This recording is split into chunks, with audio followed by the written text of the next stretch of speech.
faut que tu mettes tes règles au niveau de la promesse d'achat. Monsieur le courtier, vous présentez votre promesse d'achat à mon vendeur, il n'y a pas de problème. Tout ce qui a trait au prix et aux conditions, je vous demanderai de vous adresser à moi. Puis, on a encore la vieille mentalité de dire, ben, si tu n'es pas dans une agence connue, tu ne perceras pas dans le domaine de l'immobilier. C'est quand même spécial. J'ai réussi à attirer d'une certaine manière des courtiers qui, avant, c'était je vais aller dans une agence immobilière indépendante, oui, je paierai pas cher, mais j'aurais peut-être pas nécessairement autant de services qu'une grande bannière. Mais maintenant, c'est plus vrai, ça. Le domaine du courtage est en constante évolution. Dans une ère technologique où le changement est presque assuré et inévitable, il faut plus que jamais rester à jour et s'adapter aux tendances innovatrices de notre domaine. Vous voulez apprendre des meilleurs courtiers hypothécaires et immobiliers du Québec? Vous voulez devenir un leader dans le courtage? Voici le podcast qu'il vous faut. Les courtiers du Québec avec Seroujane Kenishalingam.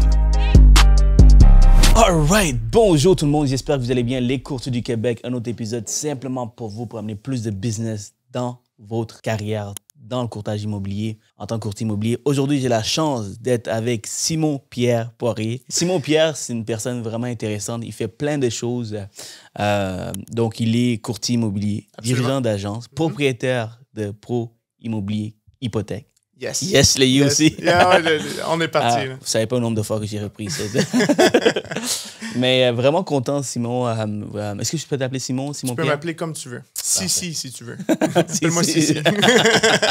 Simon Pierre, Simon, c'est correct. Simon, OK, yeah. Parfait. Simon, tu es un bon négociateur. On parlait des présentations des offres d'achat, comment tu te vends, tu te présentes bien dans les caméras. Et bientôt, tu vas probablement être un acteur pour les Seigneurs des Anneaux. On essaie. Les cheveux longs et la barbe, on m'a dit que c'était un must pour Seigneurs des Anneaux. C'est super important. Moi, je ne pourrais pas, malheureusement. Ouais, c'est ça. Je suis vraiment content d'être avec toi aujourd'hui. On va faire les choses différemment. Donc, si vous êtes courtier immobilier, c'est un épisode à ne pas manquer, guys. On parle de présentation d'offres, on parle de négociation. Lorsqu'il y a des offres à présenter, comment on présente nos offres. Il y a du n'importe quoi dans le marché. Absolument. On parlait avant de tourner l'épisode comment la majorité des courtiers immobiliers, malheureusement, sont pas trop bons. C'est vrai, disons-le comme ça. Il y en a qui, malheureusement, je fais encore du courtage immobilier, donc c'est sûr qu'on voit un peu de tout sur le marché. Puis c'est un peu de... Dans le podcast, on va pouvoir discuter plutôt là, de savoir justement comment bien présenter une promesse d'achat puis comment défendre l'intérêt de ses clients. En fait, c'est ce qu'on va pouvoir regarder ensemble. Absolument. Là. Puis aussi... Tu es président du réseau des courtiers immobiliers indépendants du Québec. Là, on est parti. Là, tu as tous les noms. Tu as eu mon nom, mon agence, le réseau. Écoute, on est parti. Oui, vraiment. Tu sais, quand tu as beaucoup de bagages, des fois, c'est plus loin à tout divulguer. J'ai bien des titres, mais honnêtement, c'est pas... faut pas tu connais l'expression « faut pas péter plus haut que le trou » ? Non. Parfait. C'est tout ce que je voulais dire. Puis ce qui est le plus impressionnant, j'ai demandé tantôt, c'est quoi son âge? Un gars avec autant de bagages, il a peut-être 40 ans, tu vois, 35, 40, la façon que tu te comportes, tu portes. Mais il m'a dit son âge, j'étais comme, wow, t'es sérieux? Il est plus jeune que moi, guys. Il a 16 ans. J'ai un gros 28 ans. T'as 28 ans avec tout ça, vraiment, vraiment impressionnant. J'adore être motivé avec des gens comme toi. C'est vraiment inspirant. Donc, let's go, let's do this. Yes. C'est qui Simon-Pierre Poirier? Comment tu as commencé le courtage? C'est tout un homme. Je commence de même. Mais je veux juste dire, dans ton intro, tu as dit que j'étais beau bonhomme. Là, tu l'as pas dit, par exemple. Tu l'as pas dit? Dans ceux que tu faisais la pratique. Là, là je suis un peu déçu. Simon-Pierre est un beau bonhomme également. Parfait, je voulais juste te le dire. Non, écoute, Simon-Pierre, c'est qui? Tu veux qu'on parte de où, là? Parce que je peux revenir... Quand je suis né, mettons. Tu parles de là? Ou... Je pense que ça va être long comme podcast. Donne-moi 3-4 heures. On va commencer du courtage. Donc, courtage exemple, comment tu es rentré dans le courtage? Parce que tout le monde, tu vois, comme les gens, ils viennent de différents backgrounds, surtout quand on est courtier. Souvent, c'est notre deuxième carrière. Toi, ça n'a pas été ta deuxième carrière, c'est ta première carrière. Tout de suite. Réelle première carrière. Oui, c'est ça. Donc, j'aime ça en prendre un peu de pourquoi les gens se tombent dans le courtage. OK. Écoute, c'est pas très compliqué. Moi, si je reviens un peu plus jeune, j'ai toujours été dans le monde de l'entrepreneuriat. J'ai la chance d'avoir eu mon père qui était dans le domaine de l'immobilier, Yvon Poirier. qui a eu son agence immobilière presque toute sa vie, en fait, toute sa carrière aussi. Donc, c'est sûr que j'ai baigné, oui, dans le domaine du courtage immobilier depuis très longtemps. Et le monde de l'entrepreneuriat, je suis bien content d'en parler. Pourquoi? Parce que justement, quand j'étais jeune, à l'âge, puis là, on n'en a pas parlé, je vais te le dire pour la première fois, je pense que c'est 13-14 ans, j'ai commencé... je voulais ma première job, je voulais ma propre argent de poche pour faire mes trucs comme un vrai homme indépendant à 13-14 ans. Et je me suis dit, je vais essayer de me trouver une job, mais à 13-14 ans, oublie ça, tu peux pas aller, même des petits jobs dépanneurs, quoi que ce soit, tu es trop jeune. Fait que mon père m'avait dit, ben écoute, si tu veux commencer dans le monde de l'entrepreneuriat, tu peux commencer par faire quelque chose pour les voisins. Fait que je dis, ben regarde, laver des fenêtres, ça n'a pas l'air trop complexe. Fait que j'ai dit, ben on va commencer. Je disais à mon père, est-ce que tu pourrais m'aider? Je vais me faire des pamphlets. Puis tu vois, on va parler du porte-à-porte. Tantôt, je t'en avais parlé, là, porte-à-porte en immobilier. Ben, j'ai commencé 13-14 ans à faire du porte-à-porte avec mes pamphlets. Puis moi, je ne laissais pas mes pamphlets dans la boîte aux lettres. Là. Moi, je cognais aux portes avec mon beau petit sourire de 13-14 ans. Je disais aux clients, je dis, écoutez, je suis très motivé, j'aimerais ça laver vos fenêtres. Je chargeais dans le temps 5 $ de la fenêtre. Fait que quand tu calcules des grandes maisons, ça fait quand même, des fois, je peux faire 100-125$ la maison qui me prenait une coupe d'heure, mais c'était des belles payes que j'avais. Mais ça, c'était avec mes propres pamphlets, mes propres horaires. C'est moi qui décidais quand je travaillais. Alors, dès cet âge-là, j'ai commencé dans le monde de l'entrepreneuriat et à être, d'une certaine façon, mon propre patron. Attends un peu, 5 $ la fenêtre, puis t'es à 125 $ pour une maison. Il y a combien de fenêtres dans la maison? Ah, il y en avait. Ben non, mais porte-patio. Mais mettons, porte-patio, je chargeais 7-8 $. Okay, mettons, je faisais une soumission. Là. Moi, j'arrivais très professionnel. Okay. J'étais pas n'importe qui. Là. Après le podcast, si tu veux, j'irai chez vous. Tu me dirais le nombre de fenêtres que t'as. Je vais te faire une soumission. Mais non, des fois, les grandes maisons, sérieux, c'est une job. Là. Ouais, et c'est le fun. Quand t'es jeune comme ça, les gens veulent t'encourager. Ouais. Tu sais, un petit jeune comme ça, on va l'encourager. Ça coûtera pas trop cher. Puis mes fenêtres vont être propres. Ouais. Fait que j'ai fait quand même vraiment beaucoup d'argent dans les 3 étés que j'ai fait, 2 ou 3 étés que j'ai fait de lavage de fenêtres. Le gazon, j'ai fait aussi. Bon, vraiment, je voulais être... j'aimais l'idée d'être mon propre patron, comme tous les travailleurs autonomes, j'imagine, qui se lancent en affaires. Mais j'ai commencé quand même à cet âge-là. Par la suite, de fil en aiguille, je n'étais pas un gars d'école trop. J'ai pas aimé l'école. Donc, j'ai lâché l'école assez rapidement. J'ai même pas été au cégep, imagine-toi donc. J'ai dit, moi, je veux partir, je veux faire de l'argent, encore une fois. J'ai été dans la construction. Donc, j'ai dit, moi, je fais mon DEP en plomberie. Je m'en vais travailler là-dedans, puis ça paraît de la grosse argent à faire. T'sais. L'affaire que je n'ai pas pris en compte, par exemple, c'est qu'il est rendu en construction, une fois que tu es rendu relativement bon, donc après mon 1 an, tu as 4 ans à faire en tant qu'apprenti. Et après 1 an, j'étais rendu assez bon pour que le boss me dise, mais regarde, Simon-Pierre, tu peux faire des appels tout de suite. Donc, on va te donner ton propre camion. Tu vas pouvoir faire tout de suite des services, des appels de service pour faire des réparations directement chez les clients. Et dans le commercial, vu que j'étais assez bon, je n'étais plus jumelé avec les personnes qui me formaient. J'étais rendu à faire des projets seul. Okay? Mais bon, tu me connais un peu plus. Là, on se parle depuis ce matin. Là, j'ai assez de jasette, puis j'aime ça parler avec des gens, j'aime ça avoir des connexions. Et je te jure, c'est même pas des jokes. Là. Après une journée de 8 heures à la fin, là, j'avais mes 2 tuyaux dans les mains, là, puis j'étais en train de faire des marionnettes. J'étais en train de parler avec mes tuyaux parce que j'étais comme plus capable d'être tout seul dans ma pièce à faire de la plomberie. Tu comprends?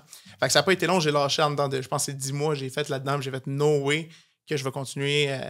Puis j'ai rien contre le domaine de la construction, c'est pas pour moi, c'est pour plein d'autres personnes. Là. Pour finalement, là, je te fais un peu mon pedigree, là. Pour finalement travailler, j'ai fait différents emplois après ça. Pas en tant que travailleur autonome, j'étais chez Future Shop, notamment pour être vendeur. Donc, je voulais m'essayer dans la vente. Je me suis découvert une passion. J'ai vraiment aimé la vente dans son tout.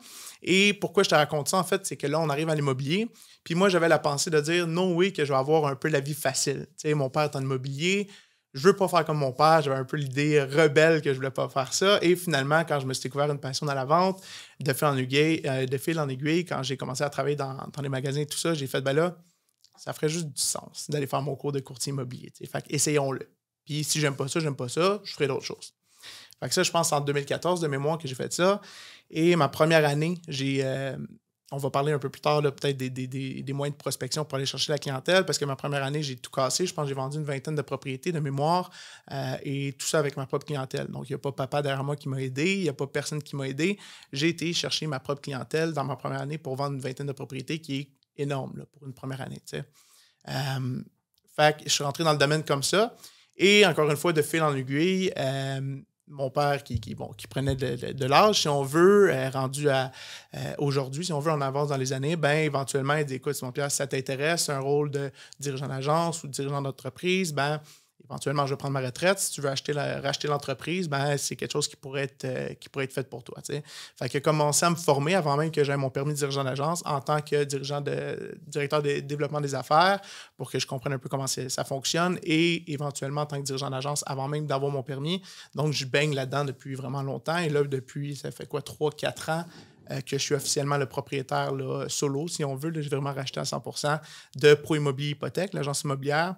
Et je suis le président comme tu disais tantôt, du réseau des courtiers immobiliers indépendants du Québec. Tu m'as dit aussi que comme quand tu l'as acheté de ton père, c'était pas au même niveau qu'il est aujourd'hui, ton agence. Vous êtes beaucoup plus de courtiers.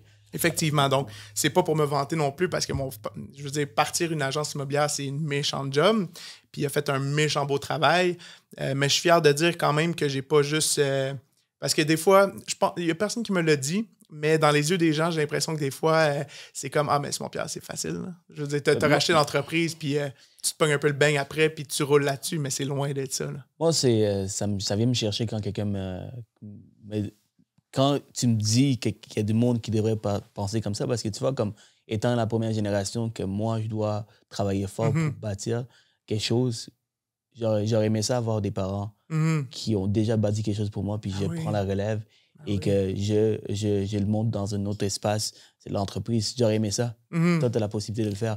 Donc, moi, je trouve qu'il y a des gens, quand ils pensent comme ça, ils ont juste pas la perspective. Parce que, tu sais, why not prendre une entreprise de ton père? Why not prendre l'entreprise de tes parents? Mais pourquoi pas prendre l'opportunité d'une certaine manière? J'ai l'opportunité de le faire. T'es chanceux, t'as une meilleure opportunité que les autres. Exactement. Simplement. C'est ça. Moi, c'est ça que je veux pour mes enfants. Que qu'ils puissent prendre la relève un jour si jamais ils veulent le faire. Je rêve d'avoir des enfants qui sont intéressés à l'immobilier également, j'espère.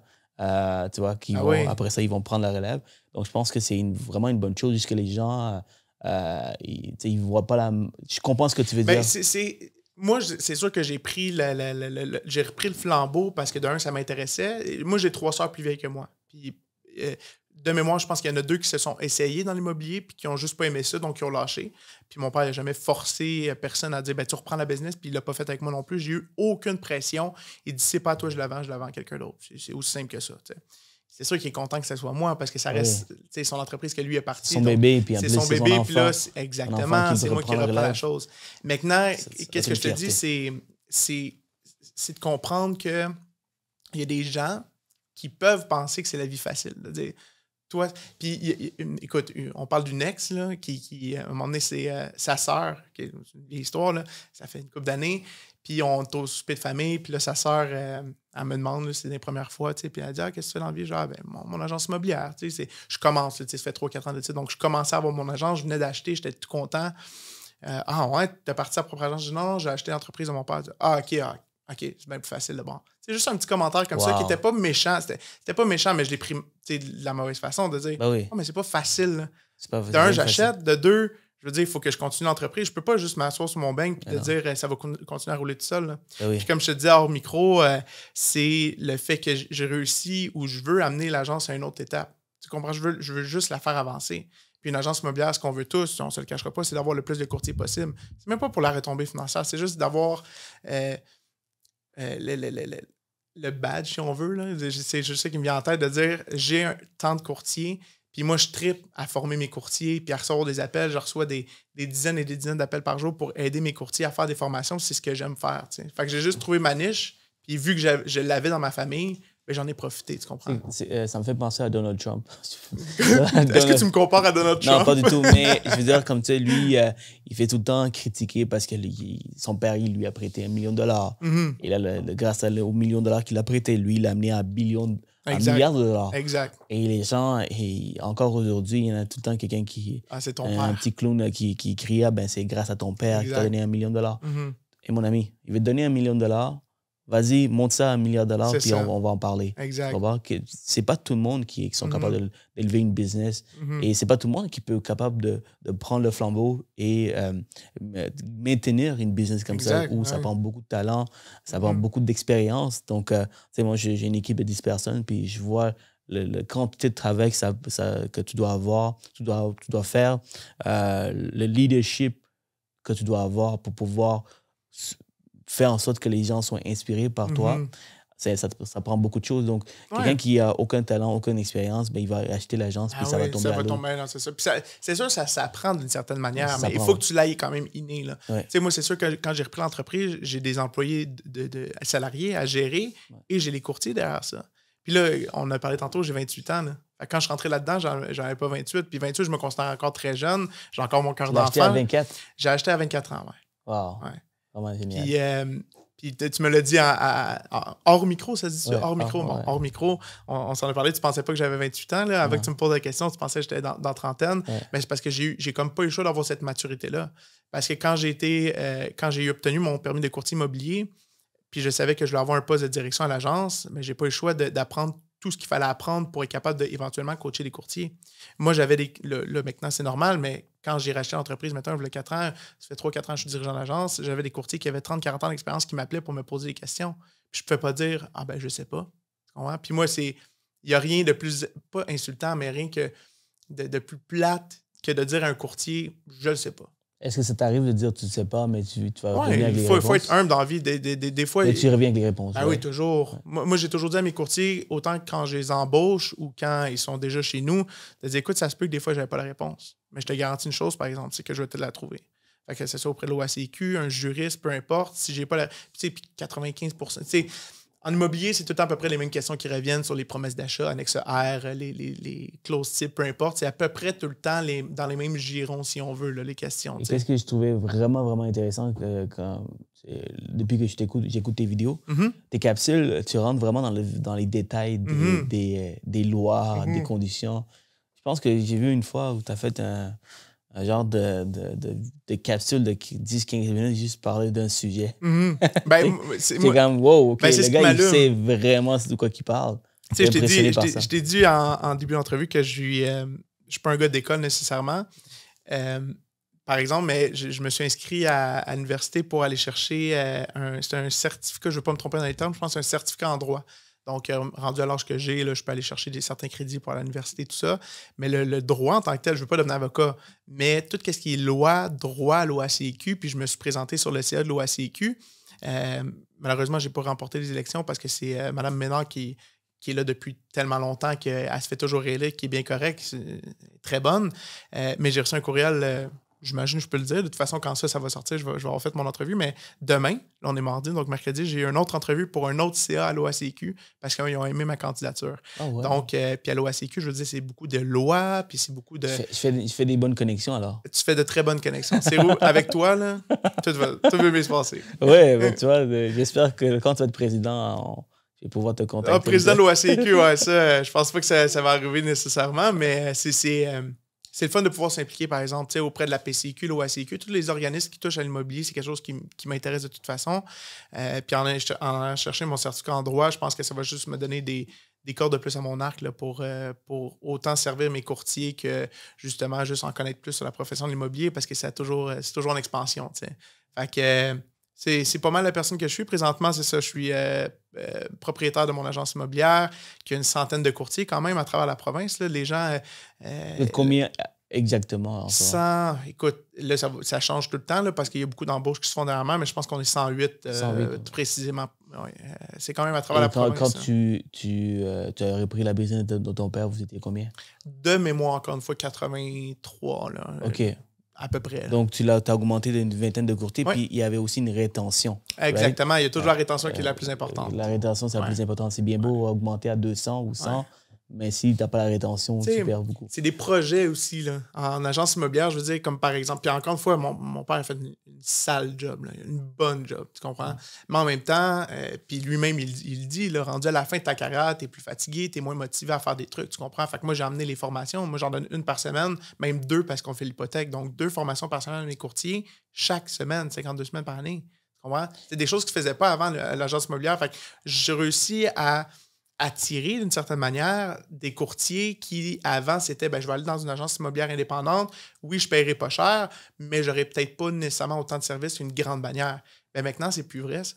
Maintenant, les courtiers qui s'en viennent chez nous, ils savent, vont être très bien formés, autant qu'une bannière en tant que telle. Parlons de ça. Oui. C'est quoi l'avantage, les inconvénients Il n'y en a pas d'inconvénients. C'est sûr. C'est ça. Ben, c'est ça, je vais prêcher pour ma paroisse. Certainement, ça, certainement. Mais, puis chaque personne qui vient ici, c'est normal. C'est normal qu'ils le font. C'est normal. Puis j'ai aucun problème avec ça, tant et si longtemps qu'on a plusieurs perspectives. Puis Absolument. le côté qui nous regarde, il est capable de prendre son choix, faire son choix à travers les épisodes qu'on a. Donc, c'est quoi l'avantage d'être... en fait, c'est quoi être un courtier immobilier indépendant? En fait, la définition d'être indépendant, c'est de faire, ou d'une agence immobilière indépendante, c'est de ne pas faire partie d'une bannière. Donc, les bannières, encore une fois, je ne vais pas les citer, mais c'est toutes les grandes bannières que l'on connaît là, à travers la province. Donc, quand vous pensez à une grande bannière, les noms vous viennent en tête, bien ça, ce sont des bannières. Et les agences indépendantes, c'est peut-être, oui, des plus petites agences et peut-être un peu moins connues. Okay? Maintenant, puis encore une fois, quand on parle d'agence immobilière, je tiens toujours à préciser, là, chaque courtier a leur bagage et leur gabarit, puis ils vont faire un choix d'agence immobilière selon leurs préférences ou ce qu'ils veulent. Okay? Alors, oui, c'est sûr, je vais prêcher pour ma paroisse, puis je trouve que j'ai la meilleure agence immobilière au Québec. Par contre, il y a certains courtiers qui vont me dire, ben moi, j'aime mieux telle agence immobilière pour telle raison. Puis c'est bien correct aussi. T'sais. Fait que c'est vraiment le courtier immobilier qui va prendre sa décision. Parce qu'il y a une chose que j'aime pas, certaines agences vont dire, ouais, mais si tu viens avec nous, tu vas avoir, pour le public, tu vas être plus crédible.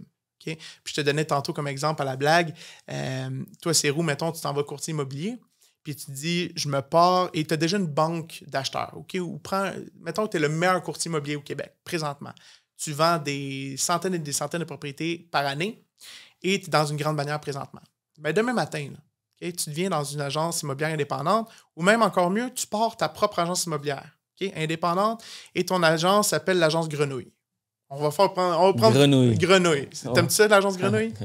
Mais là, vole-moi pas. Moi, je mets mon stamp là-dessus. Là. Si un jour, il y en a une, c'est la mienne. Très, très crédible. Ouais. Ah, c'est ça. Fait que mettons, ton agence s'appelle l'agence Grenouille. Ouais. Okay?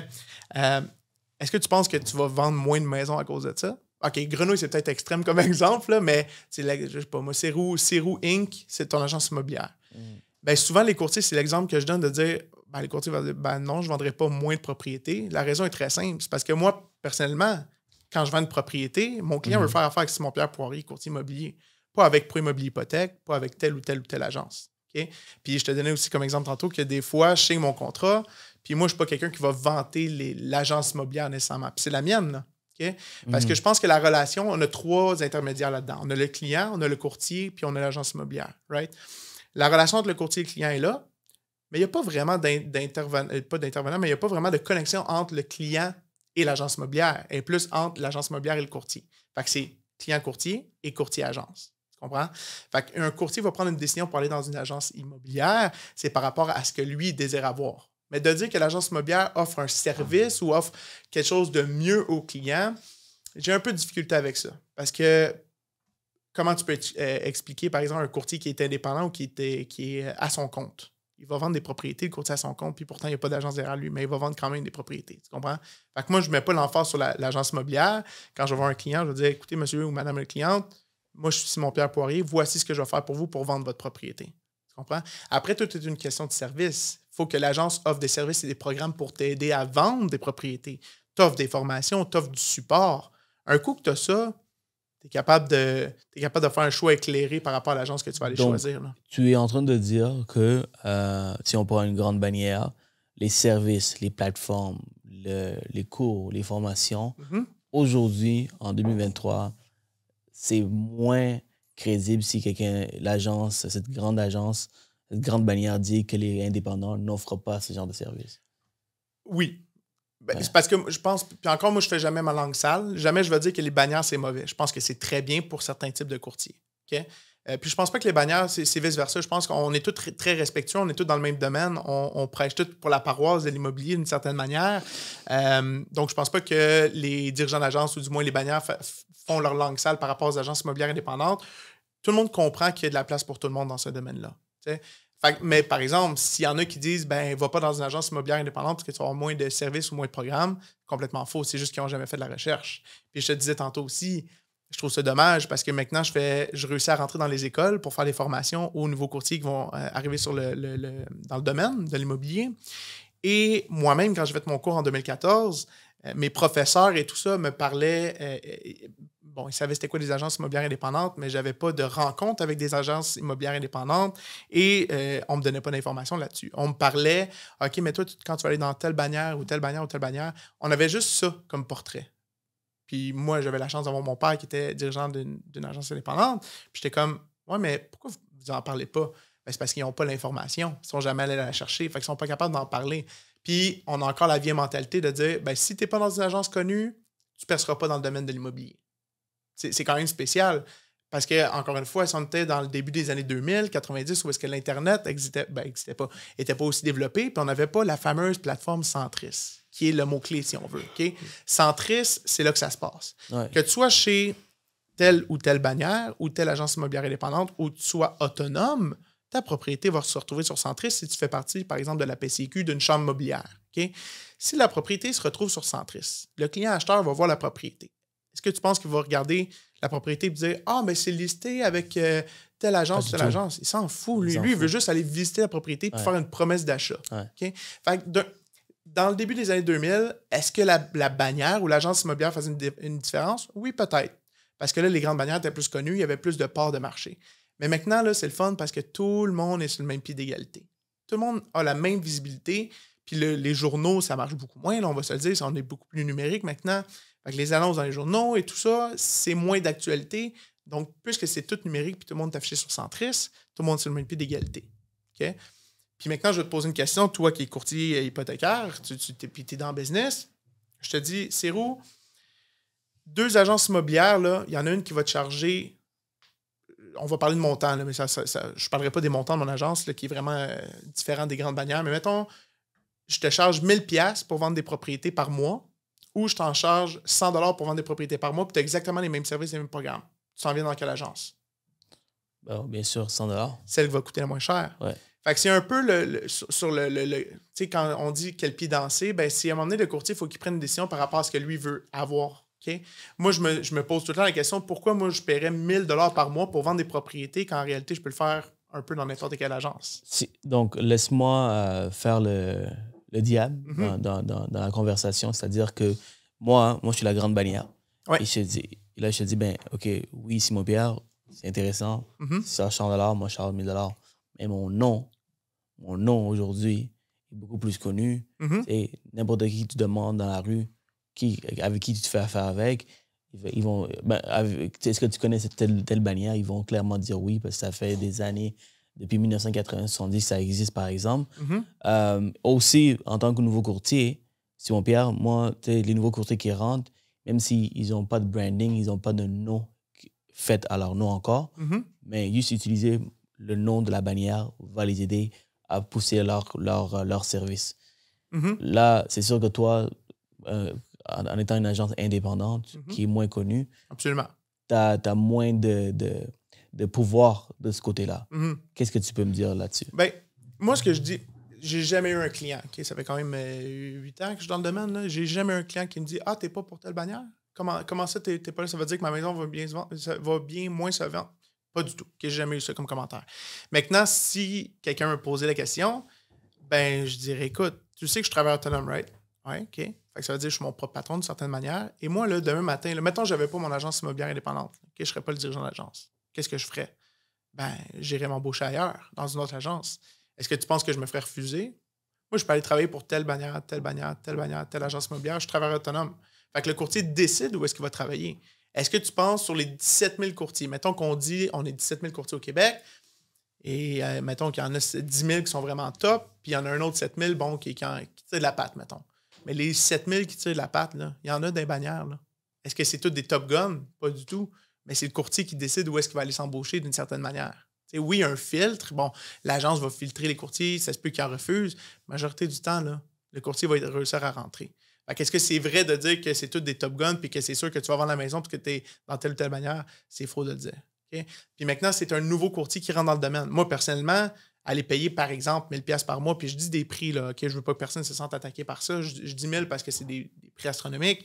Mettons 1000$ par mois, quand je commence dans le domaine puis je n'ai pas fait une rétribution encore, la barouette, ça commence à faire lourd dans les poches. Là, ça commence à faire lourd dans les finances. Tu comprends? Tandis qu'une agence immobilière indépendante, la beauté de la chose, c'est que souvent, tu vas avoir des services similaires, sinon des fois plus. Là, je veux dire, moi, mon agence, j'ai rien envie aux grandes bannières. Là. J'en offre des services, là, des programmes, puis mes employés sont sharp au bureau. On va s'en occuper de nos courtiers.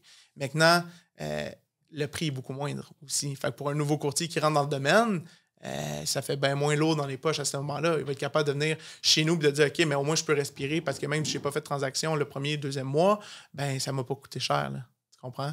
Fait que c'est un peu là la différence entre les deux. On en revient aux grandes bannières. C'est sûr qu'ils sont plus que nous. Mais comme je te disais tantôt, aux yeux du public, ça paraît plus. Là. Okay? Parce qu'on sait très bien, on est capable d'expliquer le fait que c'est pas parce que tu es dans une bannière que tu vas vendre plus vite ou plus cher. Ouais. C'est une conception qui est fausse aux yeux du client, puis il faut être capable de l'expliquer en tant que courtier aussi si on ne fait pas partie d'une bannière. Ouais. À la fin de la journée, quand quelqu'un dit qu'il y a moins de services, il y a moins d'encadrement, ça dépend vraiment des bannières. Ça dépend vraiment des bannières. Ça dépend vraiment de où ce que tu on parle de bannières en général, puis il y a des bannières qui n'offrent pas tant de services. Là. Puis la ressource la plus importante, c'est le dirigeant de l'agence, selon moi. Là. Moi, c'est tu m'appelles n'importe quelle heure de la journée, là, matin, midi, soir, là, je vais te répondre. Des fois, j'ai des courtiers qui me disent « Simon, t'es crinqué. » Je te texte, puis tu m'appelles 1 minute après là, pour répondre à mes questions. T'es fucké. Là. Pourquoi? Pourquoi, oui? Pourquoi? Parce que moi, je me rappelle d'être dans leurs souliers dans ma première année. Puis moi, quand je shakais au téléphone, parce que là, j'étais comme « Oh my God, j'ai une promesse d'achat à présenter. Je suis dans un délai serré. Il faut que je la présente dans 1 heure. J'ai 15 questions à poser parce que je ne suis pas trop sûr de comment ça fonctionne, une présentation de promesse d'achat, par exemple. » Puis j'appelle encore une fois, mon dirigeant d'agence. Par chance, c'était mon père. Mais même si, mettons, vos parents ne sont pas dans l'immobilier ou peu importe, ben je veux pouvoir donner un coup de fil à mon dirigeant d'agence puis avoir une réponse rapide parce que c'est des délais serrés, l'immobilier, tu comprends? Fait que moi, je me mets tout le temps dans la peau de mes courtiers. Quand je reçois un coup de fil là, ou un texto qui dit « Hey, Simon-Pierre, c'est pressant », il n'y a pas de trouble. Là. Si je te réponds pas, tu sais, comme là, on est en podcast, là, c'est sûr que je réponds pas à mon téléphone.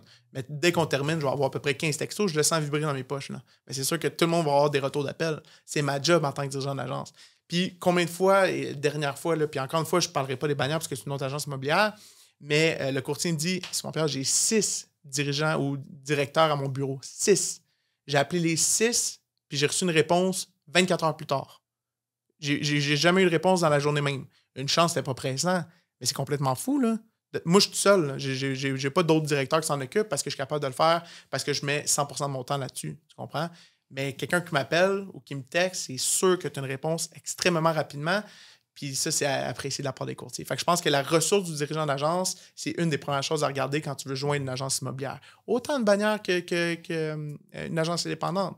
Okay? Donc, un nouveau courtier qui écoute, qui n'est même pas encore courtier, dirigeant d'agence, c'est quelqu'un qui est responsable de l'équipe de tous les courtiers. Donc, si tu as question sur, peu importe dans le domaine, tu peux appeler cette personne qui est disponible pour répondre. C'est ta personne ressource, en fait. Okay. C'est celle qui va s'occuper de répondre à tes questions. Donc, à la base, quand tu interviews des agences, des bannières, faudrait que tu interviewes le dirigeant d'agence. Toujours. Encore une fois, c'est selon ma perspective, puis j'ai des idées, assez arrêtées par rapport à ça, mais si tu ne rencontres pas le dirigeant d'agence, il y a un problème. Donc, si tu rencontres le recruteur, il y a un problème. Le quoi, pardon? Le recruteur. Le recruteur. Si tu rencontres le recruteur ou si tu rencontres la personne qui s'occupe justement, le recruteur. Là, si tu veux, ou la personne ressource qui fait les embauches, mais c'est pas que celle-là qui va te répondre, il y a un problème. C'est quoi, le dirigeant, il est pas capable de te donner son temps pour te rencontrer? Ouais. C'est quoi il est où le problème? Tu comprends ce que je veux dire? Ouais. Parce que cette personne-là, quand tu as des questions, là, j'ai déjà eu quelqu'un qui m'a dit « Ouais, mais mon dirigeant me dit d'appeler à l'OACQ pour mes questions. » J'ai appelé à l'OACQ pour répondre à des questions. L'OACQ, là, ils vont te dire appelle ton dirigeant d'agence, c'est lui qui va t'aider. Wow. Parce que l'OACQ, eux, ils veulent faire comprendre au courtier que ton helper, là, celui qui va t'aider pour tes questions, c'est ton dirigeant d'agence. Fait qu'appelle-le. Puis le courtier commente les deux. OK, ouais, mais là, tout le monde se relance la balle. Dis-moi, c'est quoi le réseau des courtiers immobiliers indépendants du Québec? Oui, le RCIQ, l'acronyme. Oui, c'est ça. En tant que président, c'est en fait, nous, je dis tout le temps, c'est quoi le groupe le plus important au Québec? OK? Là, j'ai l'air tout le temps vanter mes affaires, là, mais c'est juste une vérité. Le groupe le plus important, c'est pas les agences en tant que telles, c'est les courtiers indépendants. On est plus de 6000 courtiers indépendants à travers la province. T'sais? Fait que le réseau, je représente d'une certaine manière, je parle au nom des 6000 courtiers indépendants du Québec, donc au nom de ces courtiers-là, pour aller chercher des ententes et des partenariats avec certaines entreprises. Okay? Par exemple, puis je te donnais l'exemple tantôt qui est super simple à comprendre, une protection immobilière. Tu sais, une fameuse protection qui va protéger le client, que le courtier offre à son client pour le protéger en cas de pépin, vice caché, etc. Okay? C'est sûr que si tu as une agence immobilière de 6, 7, 8 courtiers, peu importe, puis tu vas aller chercher une protection comme celle-là auprès d'un assureur, l'assureur va dire « Oublie ça, là. T'es pas assez de courtiers, tu n'as pas le nombre pour. » Même moi, Pro Immobilier Hypothèque, avec une centaine de courtiers, je n'ai même pas assez de courtiers pour aller chercher un assureur comme celle-là. Okay? Parce qu'on n'a pas le volume. Maintenant, au nom du réseau, quand j'approche des compagnies comme ceux-là, comme des assureurs, par exemple, je parle. Est-ce que les 6 000 font partie du réseau? Non, ça, c'est faux. Mais je parle au nom des 6 000, puis je suis capable, puis j'envoie des infolettes, etc., aux 6 000 courtiers indépendants à travers la province pour leur offrir des services. Fait que la petite agence là, qui a 4-5 courtiers, puis qui veut avoir des services comme ceux-là, ben il m'appelle, dit « Simon-Pierre, je peux-tu venir dans le réseau? OK? Paye un membership, m'en viens dans le réseau, puis j'ai accès à ces services-là. » Comme les grandes bannières. Les grandes bannières, ils offrent tous ces services-là. La différence, encore une fois, puis là, j'ai l'impression que j'arrête pas de parler d'agences immobilières indépendantes, puis les bannières. Puis mon but, c'est pas de faire la différence où est-ce qu'ils sont vraiment moins bons, les bannières, c'est pas ça. J'essaie juste de mettre de l'avant les agences immobilières indépendantes pour faire comprendre, parce qu'il y a plein de courtiers qui, même, ça fait longtemps qu'ils sont dans le domaine, qui ne voient pas c'est quoi l'avantage. Fait que c'est ce que j'essaie de mettre de l'avant. Absolument. Loin de moi l'idée d'essayer de mais en fait, regarde, toi, tu es la personne qui représente. Exact. C'est pour ça que j'en parle beaucoup. Donc, c'est normal, puis c'est ça que je veux. OK, donc, parfait. Le podcast est entièrement... Je voulais pas que tu me fasses des gros yeux. Non, le podcast est entièrement consacré à ton monde, à toi. Super. Car il y a beaucoup de personnes qui ne comprennent pas, puis on est là pour donner l'information. Parce que l'exemple que j'ai donné, c'est que souvent, encore une fois, les bannières, qu'est-ce qu'ils vont dire? Ils vont dire, rentre chez nous, tu vas avoir accès à tous mes produits. Mettons, j'ai 10 produits, tu vas avoir accès aux 10.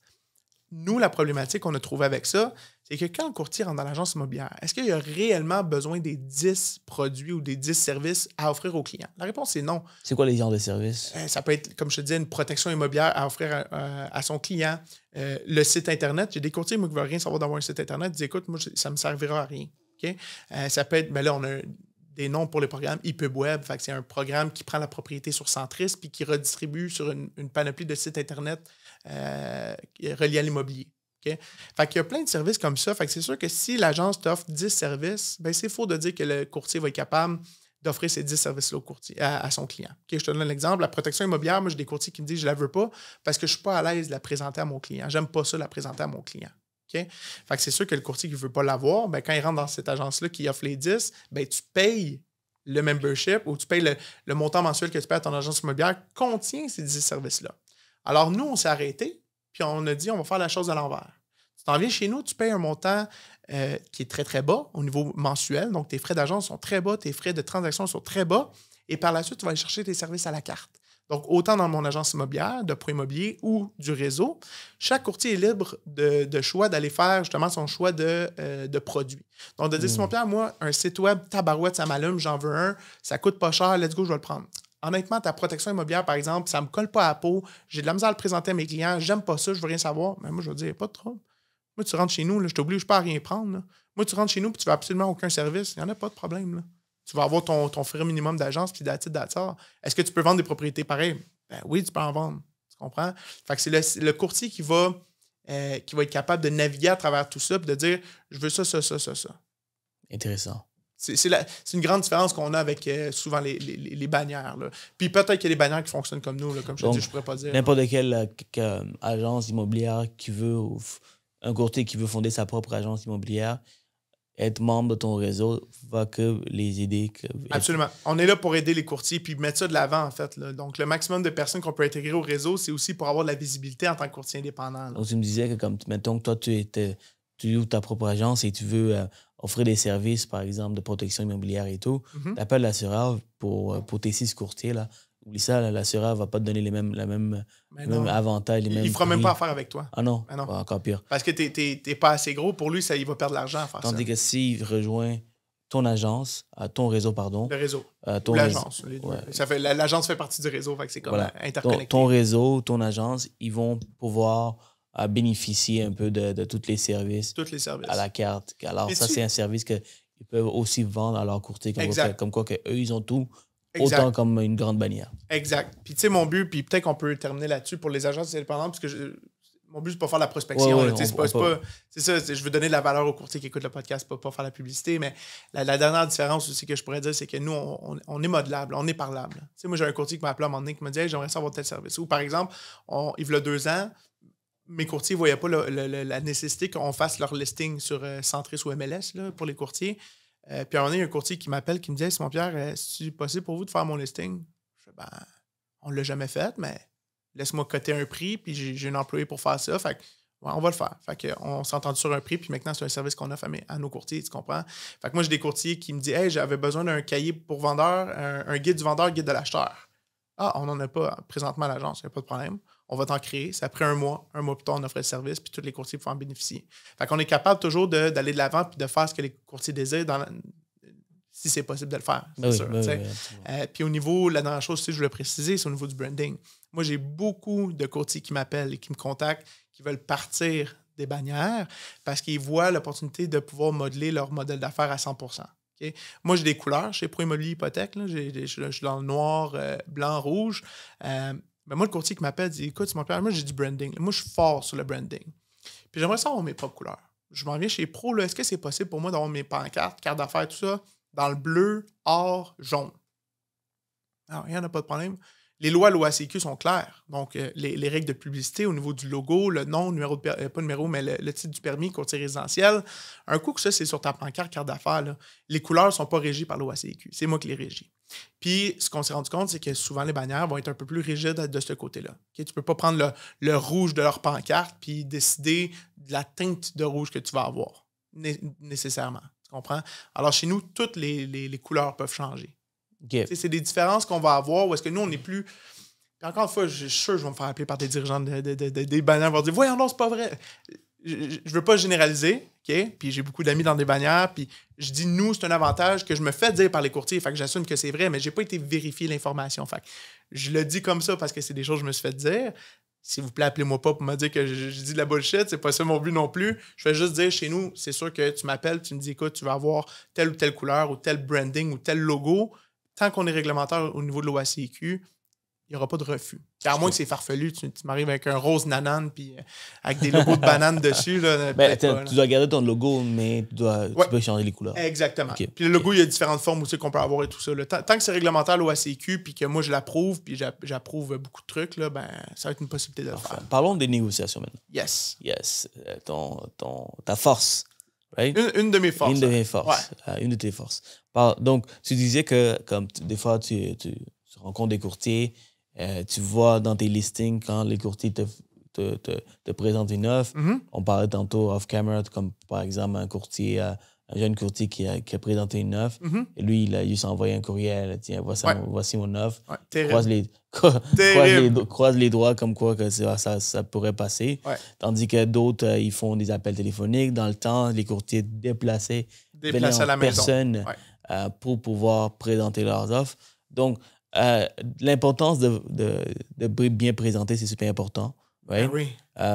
Peux-tu mettre l'emphase là-dessus? Comment tu je peux te donner l'exemple, en fait, qui est arrivé. Puis j'espère que je vais être capable de, pour les courtiers qui écoutent le podcast présentement, de piquer la curiosité ou du moins de les réveiller un peu. Moi, il n'y a rien de pire, là, puis je le dis upfront comme ça, il n'y a rien de pire qu'un courtier qui ne présente pas ses offres. T'sais, quand je suis courtier-inscripteur, c'est celui qui représente le vendeur. Puis j'ai un courtier qui me dit « J'ai une promesse d'achat pour toi », puis qui m'envoie ça par courriel, puis c'est silence radio par la suite, puis il dit occupe-toi de la présentation. Je suis comme no fucking way, là. Je comprends pas. Présente pour ton client, c'est toi qui représente ton client, c'est toi qui vas faire la rétribution au bout du compte, puis c'est toi qui dois défendre les intérêts de ton client. Je peux la présenter, il n'y a pas de problème, mais je connais pas tes clients, j'ai aucune idée c'est qui, j'ai juste leur nom sur leur promesse d'achat. Là.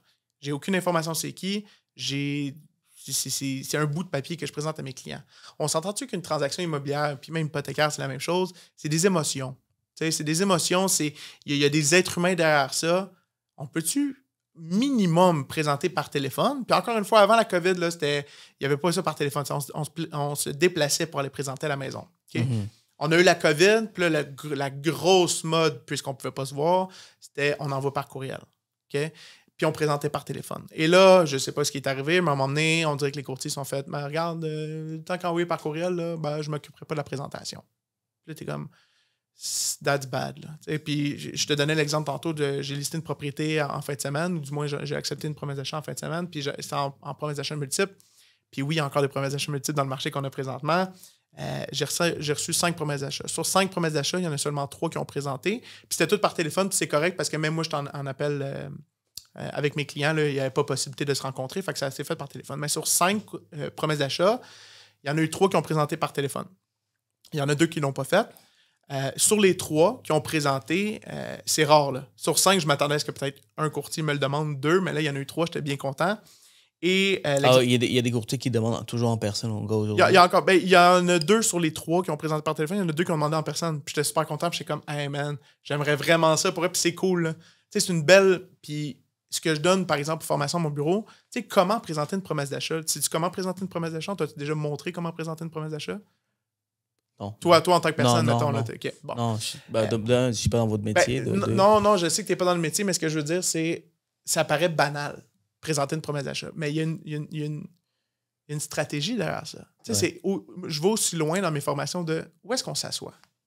Toi, une présentation de promesse d'achat, c'est comment ça se passe? C'est que moi, je suis là avec mon vendeur, right? Mm-hmm. Le courtier collaborateur, donc le courtier de l'achat, il se présente, puis l'acheteur n'est pas là. Okay? Donc, il est là pour négocier la promesse d'achat. Mais où est-ce que tu te places? En tant que courtier inscripteur, est-ce que tu te mets à côté de ton vendeur? Toi, en tant que courtier collaborateur, où est-ce que tu te places? Ah, ben la formation, je vais t'expliquer. En tant que courtier inscripteur, tu es le chef d'orchestre. Donc, si tu veux que le courtier s'en soit là, ça soit là ou ça soit là, c'est toi qui décides. Est-ce que tu veux le placer en face de ton vendeur? Peut-être pas une bonne idée, parce que tu es le représentant de ton vendeur. Il faut que le courtier collaborateur s'assoie en face de toi. Il faut que tu mettes tes règles au niveau de la promesse d'achat. Monsieur le courtier, vous présentez votre promesse d'achat à mon vendeur, il n'y a pas de problème. Tout ce qui a trait au prix et aux conditions, je vous demanderai de vous adresser à moi. Moi, avant chaque présentation de promesse d'achat, je rencontre mes clients une demi-heure à l'avance pour les coacher. Puis la règle que je donne, puis là, je donne le truc au courtier, puis c'est un truc que j'avais appris dans le temps. Monsieur le client, toutes les questions que je vais vous poser pendant les promesses d'achat qui vont être présentées par mes collègues, je veux que vous me répondiez par oui ou par non. Il n'y a pas d'autre mot qui va sortir de votre bouche.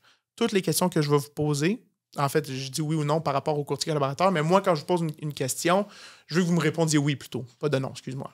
Donc, si je pose une question à mon client, je sais automatiquement que la réponse va être oui. Monsieur le client, c'est bien ce qu'on s'était dit? Oui, Simon Pierre, c'est bien ce qu'on s'était dit. Monsieur le client, on se fait présenter une offre 10 000 en haut de ce qu'on a demandé comme prix. Est-ce qu'on s'était dit que c'était peut-être pas le meilleur prix qu'on espérait avoir? Même si le client, là, il shake, il est comme « Oh my God! 10 000 au-dessus, oui, je veux l'accepter. » Je l'ai bien coaché, j'ai dit « Peu importe la question que je te pose, laisse-moi faire, je suis le négociateur, réponds oui. » Donc, quand je vais lui dire, même s'il capote sur le 10 000 de plus, je pose la question à mon client, puis je dis 10 000 de plus, là, pour nous, c'est pas vraiment acceptable, n'est-ce pas? Il a envie de dire non, oui, c'est acceptable. Il a envie de dire non, je veux l'accepter. Vu que je l'ai coaché, il va me dire oui, Simon Pierre, c'est bien ce qu'on s'était dit. Tu comprends ce que je veux dire? Fait que c'est pour ça que c'est important de coacher les courtiers ou du moins de présenter ses promesses d'achat pour être capable de défendre les intérêts de son client. Moi, quand je présente une promesse d'achat pour un de mes clients acheteurs, ben, je vais présenter c'est qui mes clients. Est-ce que c'est monsieur, madame de 20 ans ou c'est monsieur, madame de 80 ans qui veulent acheter une propriété pour les 26 jours? Okay? Est-ce que c'est une petite famille qui va emménager ou justement c'est des personnes qui sont en fin de vie? Okay? C'est quoi leur job? Est-ce que la mise de fonds est crédible? Est-ce que le financement va passer? Juste de rassurer les clients vendeurs, c'est stressant vendre une propriété. Là. Et aujourd'hui, de nos jours, on fait à travers les Zooms. Oui. Tu vois? Oui. Et dans des circonstances où on fait à travers les Zooms, comment que tu prépares tes clients de la même façon que tu le faisais? Même façon. Même au téléphone, c'est la même chose. Oui, même chose. Donc, avant même que le courtier parle avec mes clients, j'ai toujours les mêmes paramètres. Puis, tu sais, tantôt, tu me posais la question de qui tu as appris ça, puis je me rappelle plus de son nom, le courtier. Mais quand moi, j'ai fait une présentation, lui, il m'avait accueilli comme ça. Puis, j'étais pas le chef d'orchestre. Là. Puis, c'était normal, parce que c'est lui le courtier inscripteur et c'est lui qui parle avec ses vendeurs. Est-ce que tu dirais que le fait de venir en personne présenter les offres devant les vendeurs, il y a une meilleure chance, une forte chance d'avoir une acceptation? Je pourrais mettre un pourcentage, là, c'est complètement... ça doit donner... Si le prix est compétitif, naturellement, si tu es en 9 multiples et tu es 50 000 en dessous, non, là, ça ne fera pas de différence, mais si tu es relativement compétitif dans le prix, même si tu n'es pas la meilleure offre, okay? Ça m'est arrivé combien de fois que j'ai reçu des courtiers qui ont présenté puis d'autres qui n'ont pas présenté. Et là, mon client, il me dit, OK, mais quel qu'on accepte? Mais premièrement, là, on est en 9 multiples, on n'est pas obligé d'accepter aucune offre. On peut négocier. On peut voir avec qui qu'on va revenir une contre-proposition et tout ça. S'il y a une contre-proposition à faire, là, puis les deux meilleures promesses d'achat, mettons qu'il y en avait 5 justement, puis les 2 meilleures promesses d'achat, là, ils étaient à peu près les mêmes prix, mais celui qui a présenté sur place, il est 10 000 en dessous. Okay? On va mettre des chiffres pour que ce soit plus clair pour ceux qui écoutent. la maison, on la vend 300 000. On l'a inscrit à 300 000. On a reçu une promesse d'achat, une à 300 000 et l'autre est à 310 000. Okay? Celle qui a présenté en personne, c'est celle qui arrive à 300 000 et l'autre à 310 000. Mon vendeur, il dit, ben là, Simon Pierre, on va accepter celle à 310 000, c'est la meilleure. Rien ne nous empêche de regarder si on ne peut pas aller chercher plus. Et avec qui tu penses que mes vendeurs vont vouloir négocier? S'il y a une négociation à faire, ils vont-tu donner la chance au coureur de la personne qui s'est présentée, tu penses? Puis qui est peut-être même encore à la propriété. Parce que moi, quand je négocie avec des courtiers sur place, une fois qu'ils ont fait leur présentation d'offre d'achat, je vais leur dire, est-ce que vous pouvez nous laisser un 10, 15, 20 minutes? Vous pouvez attendre dans votre auto. Je vais vous refaire rentrer par la suite, puis on va essayer de voir qu'est-ce qu'on peut faire là-dessus. Ça veut dire que ce courtier-là, parce qu'il s'est déplacé en primeur pour ses clients acheteurs, ça veut dire que je vais négocier automatiquement avec lui. Okay? Puis il était 10 000 de moins. Ouais. Puis là, après ça, je dis, écoute, tu t'es présenté, parfait, tu es là pour représenter tes clients. On te ferait peut-être une contre-proposition 315 000, 310 000, peu importe. C'est une possibilité de faire ça. Là, celui que j'ai aucune idée, le courtier qui m'a envoyé ça par courriel, là, j'ai aucune idée de c'est qui ses clients. Mes clients, ils n'ont pas d'attachement envers ces clients-là. Ils ont un attachement envers le courtier qui s'est présenté, qui a fait une belle présentation, puis qui a donné des arguments pour défendre le prix qui a été amené. Le moral dans l'histoire, présentez-vous, right? Présentez-vous. Présentez-vous en personne, de best. Sinon, si tu peux pas, regarde, présente-les au moins par téléphone. Au minimum. Et en plus de ça, guys, on fait des dizaines de milliers de dollars de commission. Oui. Aujourd'hui, les jeunes courtiers qui rentrent, c'est pas où ils apprennent à comment faire des présentations, mais c'est le gars qui t'envoie un courriel et dit, you know what, I hope that it works out for myself. Mm-hmm. Lui, là, genre, c'est clair que tu creuses ton propre tour en envoyant des choses comme ça. Oui, ben c'est là-dessus qu'on est rentré dans la conversation parce que sur les 5 courtiers, sur l'exemple que je te donnais tantôt, sur les 5 courtiers, il y en a un qui n'a pas présenté puis qui est un nouveau... je savais qu'il était un nouveau courtier. Okay?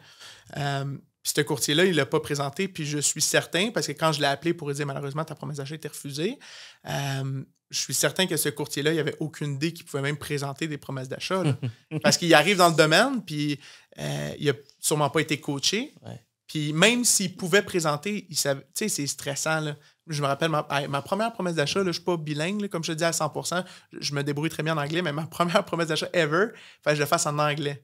Aïe. Non seulement tu es ultra stressé parce que c'est ta première fois que tu fais une promesse d'achat, en plus de ça, fait que j'aille baragouiner mon anglais au vendeur. Je capotais. I think I'm not sure. C'est ça. Yes, my client, very happy with the house. Please accept. Tu sais, ça ressemble. Non, c'est pas si pire que ça quand même. Je me débrouille quand même bien en anglais. Là. Oh, je suis pas si pire. Mais le stress. Écoute, j'aurais baragouiné en français. T'imagines en anglais, ça va de l'air de quoi? Ouais. Alors, c'était l'enfer. Fait que tout ça pour dire que ce courtier-là qui était nouveau dans le domaine, je suis sûr qu'il n'avait même pas idée comment présenter une promesse d'achat. Fait que même s'il voulait le faire, je pense pas qu'il avait été coaché de comment faire. Puis ça, je pense que c'est de base. Là, okay? Les premières choses que tu apprends en immobilier, c'est faire ta prospection. Ça, c'est sûr. Comment faire ta prospection pour aller chercher des clients. Puis un coup que tu as des clients, là, comment bien les représenter. Okay? Fait que je pense que le mot d'ordre par rapport à tout ça, si vous êtes courtier immobilier puis vous ne présentez pas vos promesses d'achat, les clients ne le savent sûrement pas. Là. Okay, où est-ce qu'on peut apprendre sur la négociation, la présentation? Il y a des organismes, il y a des cours qui se donnent. Par exemple, celui qui me vient en tête, Host Coaching, qui donne d'excellentes formations avec, je pense que c'est Bachir, son nom. Ouais. Dans ton agence immobilière, moi, comme je te dis, j'en donne. Là, puis ce qui est le fun dans des agences immobilières, c'est que c'est souvent sous forme de meeting avec d'autres courtiers. Fait que moi, je donne, par exemple, ma façon de présenter une promesse d'achat. Parce que toi et moi, on est 2 personnes différentes. 2 beaux bonhommes. C'est correct, là, mais on est 2 personnes différentes. Puis on va avoir chacun nos façons de présenter nos promesses d'achat. Fait que ça veut dire, si moi, je fais une formation à mon bureau, de dire, voici comment moi, je présente ma promesse d'achat. Tac, tac, tac. Mon client me dit toujours oui. La personne s'assoit là. Bon, j'explique un peu. Puis après ça, moi, j'ai Michel. Puis j'ai Jean. Puis j'ai Marie. Il dit, hey, Simon Pierre, c'est sharp. Mais moi, là, tu sais comment je fais? Tu sais, on est en Zoom ou en Teams. Ben moi, je la fais de même. Fait que là, ça devient plus une formation que je fais à 100%, que je fais juste parler pendant 1 heure, 1 heure et demie, 2 heures. Ça devient sous forme de discussion que tous mes courtiers commencent à donner un peu des idées puis de comment eux ils font. Puis le courtier, par exemple, qui participe à cette formation-là, qui est nouveau dans le domaine, il est capable d'aller chercher toutes les informations une à une de chaque courtier puis de se forger un peu le caractère qu'il veut amener à sa présentation de promesse d'achat. Parce que moi, je me considère comme un bon courtier qui présente des promesses d'achat parce que j'en ai appris de tous ceux qui m'ont présenté de faire... Tu sais, le courtier, je te parlais tantôt, là, c'était un courtier inscripteur et maintenant, je fais ça avec tous mes clients. Okay? Quand je me fais présenter une promesse d'achat, quand le courtier explique une promesse d'achat, puis explique les clauses, etc., je l'arrête souvent, puis je vais réexpliquer à mes clients. Donc, puis je l'explique toujours au courtier, je ne veux pas l'interrompre non plus. Là. Des fois, j'attends qu'il fasse sa promesse d'achat au complet, il n'y a pas de problème. Une fois qu'il a fait toute sa promesse d'achat, je dis au courtier devant moi, est-ce que tu peux rester un instant? Ce que je te propose, c'est que je vais réitérer tes points dans mes mots à mes clients. Puis ça aide aussi le courtier collaborateur. Parce que le courtier de l'acheteur, là, son but, c'est de faire une transaction. Fait qu'on veut collaborer ensemble pour faire une transaction. Fait qu'il reste sur place, je reprends la promesse d'achat, puis là, avec mes clients, je dis, est-ce que tout était clair? Si mes clients disent oui, je dis parfait. Ce qu'on va faire, c'est qu'on va repasser rapidement à travers la promesse d'achat pour m'assurer que vous avez bien compris. Et là, je prends seulement les gros points de la promesse d'achat. On va parler du financement, on va parler de l'inspection, on va parler des clauses types que le courtier a mis dans sa promesse d'achat. Et je vais dire, est-ce que ça, vous le comprenez très bien? Puis tu serais étonné de voir le nombre de fois que mes clients disent, ah, OK, ouais, je l'avais peut-être pas compris comme ça. OK, j'ai juste réitéré le point que le courtier avait amené, mais tu sais, chacun a son débit de voix, chacun a sa façon de présenter. Des fois, c'est pas super clair. Moi, je le comprends, puis des fois, c'est shifter la mentalité dans ta tête de dire, moi, je suis courtier, ça fait longtemps, je suis dirigeant d'agence, je la connais la game. Là. Mais eux, c'est peut-être la première maison qu'ils vendent, puis ils sont stressés de dire qu'ils n'ont pas vraiment compris, puis ils me font confiance. Mais moi, mon but, c'est pas qu'ils me fassent confiance, de dire tout est acceptable, parce que c'est pas ma décision, c'est pas mon argent, c'est pas ma maison. 2 points, 2 questions là-dessus. Oui. Premièrement, entre parenthèses, on parlait de host coaching. Oui. As-tu d'autres écoles? J'ai jamais entendu d'autres écoles là, autres que eux. C'est des formations, par exemple, à l'OACQ qu'on va avoir. Okay. Des écoles en tant que... Je pourrais pas te dire, honnêtement. On vient de créer une business, ma man. Non, mais je veux dire, il y a des courtiers qui donnent plein de formations. Ah oui, là. okay. Même toi que tu as eu au podcast, là, je veux dire, il y en a plein qui disent, moi, j'ai monté des formations pour ça. Okay. Bon, si on commence les formations, je ne veux pas trop m'étendre là-dessus. J'en ai suivi des formations. Une, par exemple, avec un courtier qui en donnait. Puis, tu sais, on peut le dire, là, on se parlait au téléphone hier là, pour préparer un peu la rencontre qu'on avait aujourd'hui. Puis, je te disais que les formations, j'ai sélectionne vraiment minutieusement maintenant parce qu'il y a une formation, puis ça a été une de mes dernières formations que j'ai faites de vente il y a 2 ans. Maintenant, je suis beaucoup plus en termes de lecture sur des livres de vente. Développement personnel, je te disais, là, je suis un peu moins développement personnel parce que je trouve que tout tourne un peu de la même... C'est tout un peu la même affaire, mais ça, c'est mon opinion à moi. Les livres de vente sont intéressants parce que tu trouves toujours des points que tu peux améliorer. T'sais. Et tu es vraiment fort en développement personnel. En développement personnel? Juste en blague, là. Ouais. On parlait de ça hier. Ouais. Comment la dernière vidéo, la dernière capsule. En passant, guys, Simon Pierre, vous devez le suivre si vous ne le suivez pas sur les réseaux. Il est vraiment bon puis il est vraiment drôle sur les capsules. Le gars, il fait une vidéo, il commence comme ça. Écoutez, guys, moi, je me réveille à 4 h le matin, je m'entraîne, je prends mes vitamines. Je sais pas qu'est-ce que tu as dit exactement, mais quelque chose comme ton jus vert, puis après ça, je suis craqué, je commence en force, puis après ça, il dit non, guys, je fais rien de fuck all. Il fait rien de tout ça. Je commence à 9 h le matin ou 10 h le matin, je me réveille à l'heure que je veux. Puis tu disais à quel point c'est. Et soyez vous-même. Ouais. C'est le je pense que tu as bien compris, comme je te le disais, tu as bien compris l'essence du message. Je suis un gars super... Et moi, je suis le gars qui se réveille à 4 c'est ça, t'es le contraire. Exact. Puis je suis content que tu n'avais pas pris en insulte. C'était pas une insulte aux gens qui le font. Au contraire, comme je te disais, je suis comme fou. Je suis comme vraiment jaloux d'une certaine manière de dire vous avez ce mode de vie-là. Parce que oui, je pourrais le faire. Là, je dis pas que je suis pas capable. Je pourrais le faire. Mais de un, l'envie n'est pas là. Puis à un moment donné, tu n'as pas envie de le faire. Là. Puis là, encore une fois, les trucs de motivation te disent même si tu n'as pas envie, tu devrais le faire. Puis je suis comme non, si j'ai pas envie de le faire. Tu sais? Fait que, en tout cas, tout ça pour dire que c'était pas une insulte aux gens qui le font. Au contraire, c'est tout en votre honneur. C'est juste que moi, je le fais pas. Tu sais? Puis j'essayais, puis tu as bien compris l'essence du message, c'était de dire même si tu es en business, puis tu te lèves pas à 4 h le matin pour aller au gym, puis boire ton jus, puis genre faire ta cure de whatever, puis faire ton yoga. Tu peux prospérer dans le business pareil.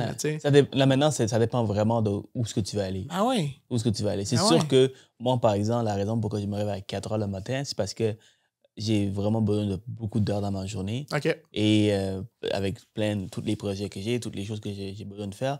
Donc, quand je me réveille à 9, j'ai besoin... T'as moins de temps dans ta journée, c'est sûr. Moins de temps, puis moi, Des fois, il y a une personne qui peut dire, ben, est-ce que tu es en train de me dire que moi, j'ai moins d'ambition? Pas du tout. Mais si tu commences à 10, puis tu fermes la porte à 5... C'est une question de maths, là. Rendu là, ça. c'est que tu as moins d'heures dans ta journée. Exact. Mais si tu dors à 1h le matin, tu te réveilles à 10h, OK, à la fin, on revient aux mêmes heures de travail. Moi, c'est sûr que je travaille aussi beaucoup de soir.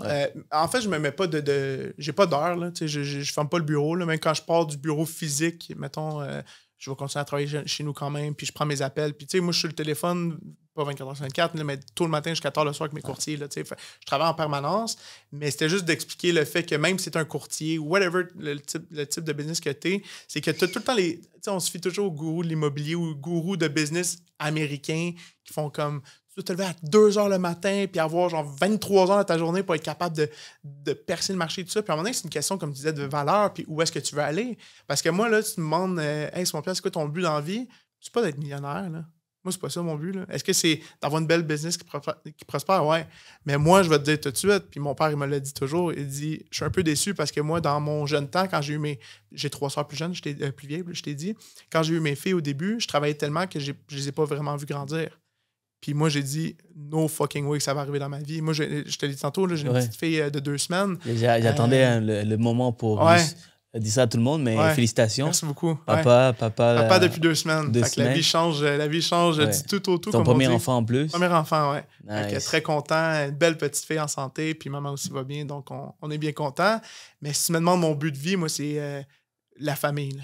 Tu sais, c'est pas genre cliché. Ah, je veux que ma vie de famille... Non, moi, c'est mon temps va aller à ma famille. Tu comprends? Moi, si je peux... Si avoir une transaction immobilière va interférer dans ma vie familiale, je vais faire une croix sur cette vente-là. Je vais dire à mon client, ben, regarde, je suis pas capable de prendre ta maison en vente. Je vais te référer à un autre courtier si tu veux. Mais si ça interfère dans ma vie familiale, je vais préférer ma famille. Tu comprends? Puis je dis pas encore une fois là, que je suis meilleur qu'un autre puis que mon père a fait une mauvaise décision. Encore une fois, lui, il faisait croître l'entreprise. C'était comme nouveau. Fait il fallait vraiment qu'il mette beaucoup de temps. Il travaillait tôt, il finissait tard. Mais aujourd'hui, il est capable de dire ouais, c'est vrai que j'ai pas été là autant pour mes filles que j'aurais voulu l'être. Tu comprends? Fait que non, je veux pas être millionnaire. Oui, je veux avoir une belle business, je veux avoir une belle vie, mais ma vie de famille va passer avant tout. Puis je veux pas juste un enfant, j'aimerais en avoir d'autres. Puis je pense que ma famille va être la chose la plus importante dans ma vie. Ça, c'est beau à entendre. C'est vraiment beau à entendre. Ouais. Quand tu sais ce que tu veux dans la vie. Ouais. C'est de savoir qu'est-ce que tu veux dans la vie. Puis il y en a des gens qui passent leur vie à pas savoir ce qu'ils veulent dans la vie, puis qui vont essayer de chase ou je sais pas c'est quoi le mot en français, là, mais d'être en poursuite de tout plein d'affaires, puis un coup tu l'atteins, t'es comme ouais, finalement c'est pas vraiment ça que je voulais. Ouais. Il n'y a pas plus beau qu'avoir des enfants puis avoir une famille, selon moi surtout. Ben, selon toi et moi. Là, je viens du Sri Lanka, je suis né dans mon pays, puis c'est ça que j'ai vu. C'est ça que j'ai vu de toute ma vie, puis aujourd'hui encore mes parents sont tous ensemble et ça c'est quelque chose que je vise également, d'avoir une famille, avoir des enfants. Mais tu vois, c'est selon toi et moi, parce que je regarde de mes amis de filles par exemple, puis ils veulent même pas d'enfants parce que pour eux c'est par exemple des femmes d'affaires, mais pour eux c'est la business all the way là. Comment est-ce que je veux dire? Pour eux, la vie de famille, ils veulent rien savoir. Là. La question, c'est... Hier, je parlais avec une fille, on est allé souper, puis je posais la question, genre, OK, toi, t'es une femme de carrière, on avait cette discussion, mais OK, ferme tes yeux, puis 30 ans plus tard, genre, t'es toute seule, t'as le succès que tu veux, t'as des millions dans ton compte bancaire, serais-tu heureuse? Puis tu sais qu'est-ce qu'elle m'a dit? T'es toute seule, t'as peut-être 3-4 chats. Ou 8. Est-ce que tu vas être heureuse? Ouais. Elle m'a dit non, c'est urgent. Ben voilà. Est-ce que c'est aussi important ta carrière? C'est un autre sujet, là. Mais, c'est un autre sujet parce que là-dessus, tu pourrais te faire des ennemis. Là. Ah, ouais, parce que j'ai eu des discussions comme ça avec mes chums de filles. Puis ils sont comme Simon-Pierre. Les féministes surtout. Là. Les féministes ou juste des femmes ou même des hommes qui veulent pas d'enfants. Puis c'est même pas juste soit que tu as des enfants, soit tu as une carrière. Il y en a qui en veulent juste pas puis qui n'auront pas nécessairement de grandes carrières, qui vont être des employés d'un restaurant, whatever, toute leur vie, puis ils vont être heureuses. Tu sais, mettons, t'écoutes, je les écoute pas beaucoup, mettons, les Gary Vee de ce monde, là, puis il dit, il y en a qui sont millionnaires, plusieurs millions, qui sont pas heureux dans leur vie, puis il dit, je connais des gens, puis je trouve ça beau à chaque fois qu'il dit ça, mais je connais des gens qui font 40 000 par année, puis c'est les personnes les plus heureuses au monde. C'est pas une question d'argent, rendu là. Non, c'est pas une question de famille non plus, parce que moi, j'ai toujours, depuis que je suis jeune, je sais que je veux des enfants, puis je veux être un papa. Moi, je pense que je parle plus pour du monde qui sont incertaines. Ouais, OK, je comprends. Incertaines. Ils veulent être un homme de carrière, une femme de carrière, mais ils veulent faire les sacrifices parce qu'ils se sont fait dire que c'est ça qui s'apprend pour avoir des millions dans le compte. Et après ça, ben, quand ils réalisent qu'ils ont tout ça, la vraie vérité sort, puis ils sont pas heureux dans leur peau. Qu'est-ce qu'ils ont bâti? Ils n'ont pas bâti des enfants qui vont pouvoir lever un peu leur business, leur carrière. Ben, tu vois, pour quelqu'un qui a eu les deux, si je prends encore l'exemple de mon père, c'est un peu ça qui s'est passé. Il y a eu les deux, il y a eu la belle carrière et les enfants. Puis il y a eu un petit regret par rapport à ça. Je te dis pas, je veux pas parler pour lui, là, je dis pas c'est quoi je dis pas que c'est un immense regret, mais il a été capable de dire ouais, j'ai peut-être pas été là autant que j'aurais voulu pour mes filles. T'sais. Puis je te jure, c'est pas un regret que je vais avoir dans ma vie. Fait que s'il faut que je step back un peu de la business à cause de ça, puis je prenne un autre dirigeant d'agence qui va me remplacer, puis que moi je fasse juste le back office, je vais le faire. Je suis pas rendu là. Mais si un jour il faut que je le fasse, je vais le faire. T'sais. Puis il y en a qui ça va être complètement le contraire. Il y en a qui vont, oui, ils vont avoir la famille et tout, mais ils vont pousser leur business à 1000%. Là. Puis il y en a que tu as eu en entrevue ici, genre encore une fois, je ne vais pas les nommer, mais il y en a que tu as eu en entrevue ici, puis que je les vois, puis je me dis, comment qu'ils font pour faire les journées qu'ils ont, puis avoir une vie de famille à côté. Bravo pour eux. Bravo pour eux s'ils sont capables de faire les deux, mais moi, je pense pas que je serais capable. Ouais. Quand je veux dire, j'aime mieux focusser. Puis à un moment donné, c'est juste une pression mentale que tu as surtout aussi. Là.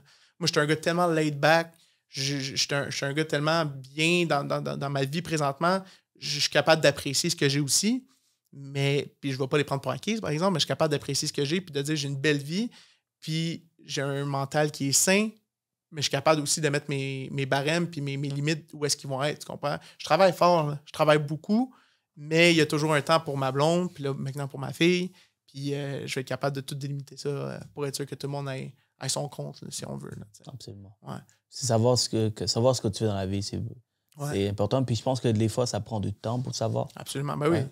Et donc, ça prend des fois beaucoup de temps pour pouvoir, OK, savoir. Parce que tu vois, au début, tu n'as pas d'argent. Donc, tu poursuis l'argent. Exact. Alors, tu es prêt à sacrifier tout pour pouvoir avoir de l'argent. Du moment que tu as un peu d'argent, tu te dis, OK, ben, j'ai encore plus d'argent, donc continue à le faire, le sacrifice. Mais du moment que tu as vraiment beaucoup d'argent, assez pour acheter n'importe quoi, n'importe quand, sauf les jets, bien sûr. Sauf les jets, c'est ça. Sauf les jets, bien sûr, mais tu sais, raisonnablement, tu peux acheter n'importe quoi. L'argent n'est plus un problème. Là, est-ce que tu vas être heureuse? C'est là que tu te détermines un peu. Et quand tu es en manque, tu t'en fiches de tout. Ah ouais. Tu poursuis un peu ce que c'est une bonne question à se poser. Ouais. Je pense même que tout le monde s'est déjà posé la question de dire c'est quoi qui va me rendre heureux. C'est une question difficile à répondre. Ouais.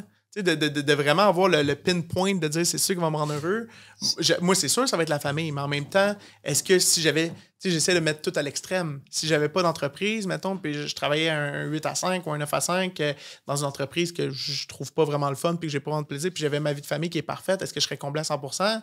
Si je mets à l'extrême, non. Non, c'est ça. Juste ma vie de famille à 100%, je veux dire, oui, la famille, c'est important et tout ça, mais je veux dire, à un moment donné, toi, en tant que personne, il faut que tu grandisses aussi. Et par exemple, tu regardes les gens qui ont du generational wealth, comment on dit ça en français? Génération d'avoir un patrimoine familial. Familial, ils ont des millions, ils héritent des millions de dollars. Et là, tu sais, eux, ils ont toujours été fortunés et tout. Si tu regardes leur mode de vie, ils ne cherchent pas plus d'argent aujourd'hui.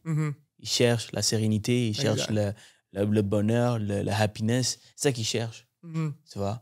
Alors, versus la personne qui a bâti tout ça de zéro. On appelle ça la nouvelle argent. La nouvelle argent, new money. Ils n'ont pas les mêmes vies, ils n'ont pas les mêmes ambitions. Ils veulent pas lui qui a toujours eu de l'argent, il cherche la paix. Pourquoi? Parce qu'il a tout. Il a tout aujourd'hui, puis il cherche aujourd'hui le bonheur, la sérénité, le happiness. Tandis que l'autre, ben, lui, il veut juste faire plus d'argent. Ils n'ont pas le même mode de vie. Donc, c'est juste quand tu es à l'extrême que tu peux seulement découvrir qui tu es comme personne. Exact. Donc, guys, lancez-vous, allez-y à l'extrême. Oui. C'est surtout aussi, si on revient à l'immobilier, c'est la même chose pour le nouveau courtier qui rentre dans le domaine. La première chose que lui va vouloir, c'est faire plein de transactions, plein d'argent aussi. Mais si tu ne t'entoures pas des bonnes personnes, si tu t'entoures pas de... En fait, il y a toujours une corrélation entre la bonne personne ou la bonne agence, si on veut, et ce que tu veux atteindre comme but. T'sais? Fait que c'est sûr que si tu veux faire la grosse argent puis avoir plein de rétributions et tout ça, ben, il va falloir que tu te colles à quelqu'un ou à une agence qui va être capable de t'amener vers ces sommets-là. Il y a un sacrifice à faire également. Il y a un sacrifice énorme à faire. Là. Puis, tu sais, je te disais qu'on pouvait parler peut-être de la prospection, parce que je te disais au téléphone hier que j'étais un courtier qui faisait énormément de prospection. En tout cas, pour ceux qui écoutent, là, maintenant, ça fait un bon moment que je suis presque à 100% dirigeant d'agence, donc je m'occupe que de mon agence et de mes courtiers, mais je fais toujours du courtage immobilier pour mes références, amis, famille, etc. Donc, par exemple, l'exemple que je te donnais tantôt que je vendais de maison, ben, c'était une de mes références que je ne connaissais pas nécessairement, mais une référence qui vient d'un ancien client.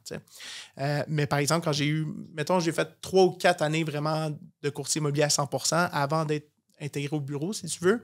Puis je te disais hier que j'ai un mode de prospection qui est connu, là. Je ne dis pas que c'est pas connu, mais qui sort un peu des sentiers battus parce que maintenant, tout le monde est à l'ère technologique. Tout le monde fait ça, les fameuses vidéos de TikTok, Facebook, Instagram, etc. Puis je peux pas dire que j'en fais pas. Tu le sais, j'en fais des vidéos, puis je pense que c'est super important. Mais qu'est-ce que je te disais hier, c'est que qu'est-ce qui est important, c'est la chaleur humaine. Fait que moi, mon mode de prospection numéro 1, puis demain matin, je redeviens courtier à 100%, je suis dans les rues en train de frapper aux portes, là. Fait que la prospection, selon moi, c'est la chose numéro 1 que tu dois faire en tant que courtier immobilier. Puis à chaque fois que j'embauche des nouveaux courtiers, à un moment donné, la formation, c'est le fun. Okay? Puis je reviens un peu au sujet qu'on disait tantôt parce que la dernière que j'ai suivi là, 1 an ou 2, c'est avec une courtier qui doit faire des centaines de transactions par année. Je ne nommerai pas c'est qui. J'ai suivi sa formation, je pense que c'était 1000 pièces sa formation. Okay? J'ai jamais été déçu autant que ça de toute ma vie. Ça a été la pire formation. Puis je dis pas ça contre le courtier, mais c'était comme encore une fois, c'était comme les classiques des livres qu'on voit de fais-toi un vision board. À chaque matin, tu dois te lever, regarder ta pancarte. Tu te mets une belle petite avion pour dire que tu veux vraiment voyager. Mets-toi une photo de bébé pour dire que tu travailles fort pour ton enfant. Tu sais, c'est dans les livres, ils en parlent tous du vision board. Là, puis je veux dire, c'était tous des trucs comme ça de faire OK, mais j'ai tout lu ça dans les livres déjà. Tu comprends ce que je veux dire? C'est comme rien de nouveau. C'était pas vraiment de formation sur la vente. C'était pas. Fait que ça veut dire que j'ai été un peu déçu. OK? Fait qu'à un moment donné, où est-ce que je vais en venir par rapport à ça? C'est de dire, tu sais, les formations, là, slack-les, là. Okay? Une fois que tu en as suivi une coupe et que tu te sens prêt à te lancer, là, ben là, tu te rentres en mode prospection à 100%. Tu fais rien d'autre que de faire que de la prospection. Puis c'est demain que tu vas aller chercher la clientèle. Tu sais, à un moment donné, les courtiers, j'en vois plein qui disent « Ah, mais je suis pas capable d'aller chercher des clients, j'ai pas beaucoup de clients, pas beaucoup de transactions. » Ouais, mais c'est parce que tu le fais pas, là. C'est parce que tu n'en fais pas de prospection, là. Moi, demain matin, là, je me mets à frapper 100, 150 portes, 200 portes par jour. Là. Tu penses qu'à un moment donné, ça ne va pas débloquer de même? C'est sûr que oui. Encore une fois, c'est une question de maths, c'est une question de statistique. Si ça me prend 500 portes à frapper pour avoir un seul client, bien, mon seul client, éventuellement, je vais l'avoir. Puis après, je vais faire un autre 500 portes, j'en aurai un deuxième. Okay? Puis moi, le truc que je donne, puis je le donne à tous les auditeurs qui vont écouter le podcast, c'est prenez pas, mettons, moi, je travaille, mettons, Saint-Hubert, qui est sur la Rive-Sud de Montréal. Bien, prenez pas la ville de Saint-Hubert au complet, votre porte-à-porte. Prenez-vous un petit patelin, mettons, de 200-300 portes. Puis un coup que moi, je faisais mon 300 portes qui me prenait, mettons, 2 mois, là, je ne sais pas combien de temps, ben mon 300 portes, je repartais. Fait que ces 300 portes-là, là, no way qu'il y avait une pancarte qui appartenait à un autre courtier. Il fallait que ces 300 portes-là soient uniquement à moi. Puis là, moi, j'avais mon char tagué dans le temps. Ma voiture était brandée à mon nom et tout ça. Puis l'été, là, je passais tranquillement dans les rues. Les gens étaient dehors et tout ça. J'envoyais la main. C'était mon quartier, là. No way qu'il y avait un autre courtier qui vendait là. Puis grâce à ça, j'avais des pancartes qui poussaient, tac, tac, tac. J'avais des références de ces gens-là parce qu'ils me voyaient. Puis c'était pas, ils me voyaient sur TikTok, ils me voyaient sur les réseaux sociaux. Il y avait un contact avec moi. Il y avait un contact humain. Okay? Puis pour ceux qui se demandent, ouais, mais là, si je fais le calcul, tu as 28, quand tu as commencé à l'immobilier, tu étais jeune en maudit, les gens ne devaient pas te faire confiance. Ouais, mais il faut que tu aies le speech qui vienne avec. Moi, là, le porte-à-porte, c'était pas, je tenais pas la personne 3-4 minutes. Okay? C'était un 15-20 secondes de speech, puis c'était juste hey, bonjour, monsieur, madame, juste pour vous dire, je suis le nouveau courtier de votre quartier. Si jamais vous voulez vendre ou acheter une propriété, j'aimerais ça que vous pensiez à moi. Ou si vous avez des références, ça me ferait plaisir. Okay? Puis si je le voyais qui dit ah, mais t'es bien jeune, ben, je suis nouveau, par exemple. Si vous voulez vendre une propriété, j'ai un dirigeant d'agence avec moi. Okay? Fait que si j'ai des questions, quoi que ce soit, on est comme deux en réalité dans la transaction. Puis c'est la réalité de la chose. Moi, tous mes courtiers qui font des transactions, là, c'est comme si j'étais sur la promesse d'achat avec lui. Là, parce que je l'ai coaché à 100% quand il faisait ses promesses d'achat. J'ai dit comment faire. Donc, je l'ai accompagné. C'est comme si j'étais là en réalité. Il n'y a pas d'excuse. Que ce soit jeune, vieux, pas d'expérience. Tu peux être bien accompagné si tu es dans une bonne agence. Ah oui, absolument. Puis une bonne agence, puis juste être de comprendre comment toi mettre tes services de l'avant. Comment tu te motives toi-même lorsque tu fais des porte-à-porte? Parce que ça peut être démotivant. C'est dur. Ouais, c'est dur. C'est dur. Je pense que j'ai lu ça il n'y a pas longtemps en plus de dire je peux pas croire qu'il y a des gens sais, mettons, tu te fais dire que tu es un employé, là, tu te fais dire quoi faire. Tu te fais dire quoi faire, tu vas le faire. Right? Fait que tu te dis, ben là, demain matin, au lieu de rentrer à 7h, je veux pas que tu rentres à 7h, tu peux-tu rentrer à 7h30 parce que là, une demi-heure, j'en ai besoin pour moi-même. Ou le contraire, mettons, je veux pas que tu rentres à 8h, je veux que tu rentres à 7h30, il faudrait que je te fasse faire une couple de trucs. Tu es un employé, tu vas l'écouter ton patron. Et tu vas écouter sa parole qu'il va te dire. Mais il y a des gens maintenant qui se donnent des paroles à eux-mêmes et qui respectent pas leurs propres paroles. Moi, une chose que je t'ai dit tantôt, c'est que je me lève pas à 4h du matin parce que je ne vais pas tenir ma parole.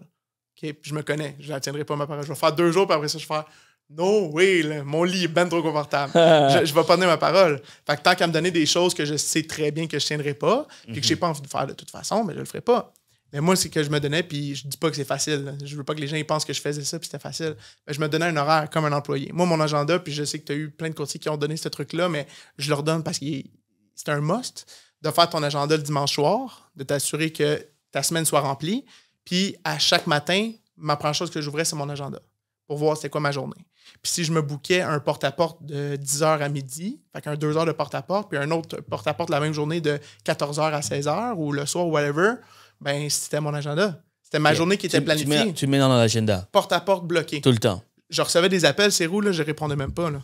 C'était pas porte-à-porte, prends une photo Instagram, réponds à mes textos, puis finalement, au lieu de faire ton porte-à-porte pendant 2 heures, réellement, t'en as fait juste 1 heure parce que t'as 1 heure que t'as bretté, que t'as changé ta musique, peu importe c'est quoi que t'as fait, tu comprends? Moi, c'était, téléphone est fermé, là, puis si je reçois des textos, appelle, même si c'est un client super urgent, il va attendre. Parce que je me suis engagé à faire mon 2 heures de porte-à-porte. Okay, c'est différent si j'avais déjà des rendez-vous, quoi que ce soit, là. Mais si j'avais des rendez-vous, il était dans mon agenda déjà, donc je me planifiais mon porte-à-porte ailleurs. Tu comprends ce que je veux dire? Mais c'est dur de rester motivé. Mais moi, c'est le truc que j'ai trouvé. C'était, je suis pas obligé de faire mon porte-à-porte. C'est que je me suis donné la parole envers moi-même, puis dans mon agenda. Fait que si dans mon agenda, c'est parce que je dois le faire. Puis c'est ça, ma journée est déjà établie. Ouais. Puis à la fin de la journée, c'est une question de statistique. Puis dès que tu reçois certaines réponses positives, là, ça te motive à continuer à faire du porte-à-porte. Comme je te dis, c'est que tu fais le patelin de 300 maisons. Puis après ça, oui, tu peux le recommencer. Puis j'envoie des pamphlets publicitaires à juste ces 300 maisons-là. Fait qu'eux, là, ils me voyaient souvent, là. Puis je passais comme avec ma voiture l'été, comme je te dis. Simon-Pierre, c'était le courtier du spot. Là. Et ça a fonctionné? Ben oui, ça a fonctionné. Ouais. Ça a fonctionné. C'est pas quelque chose qui fonctionne du jour au lendemain.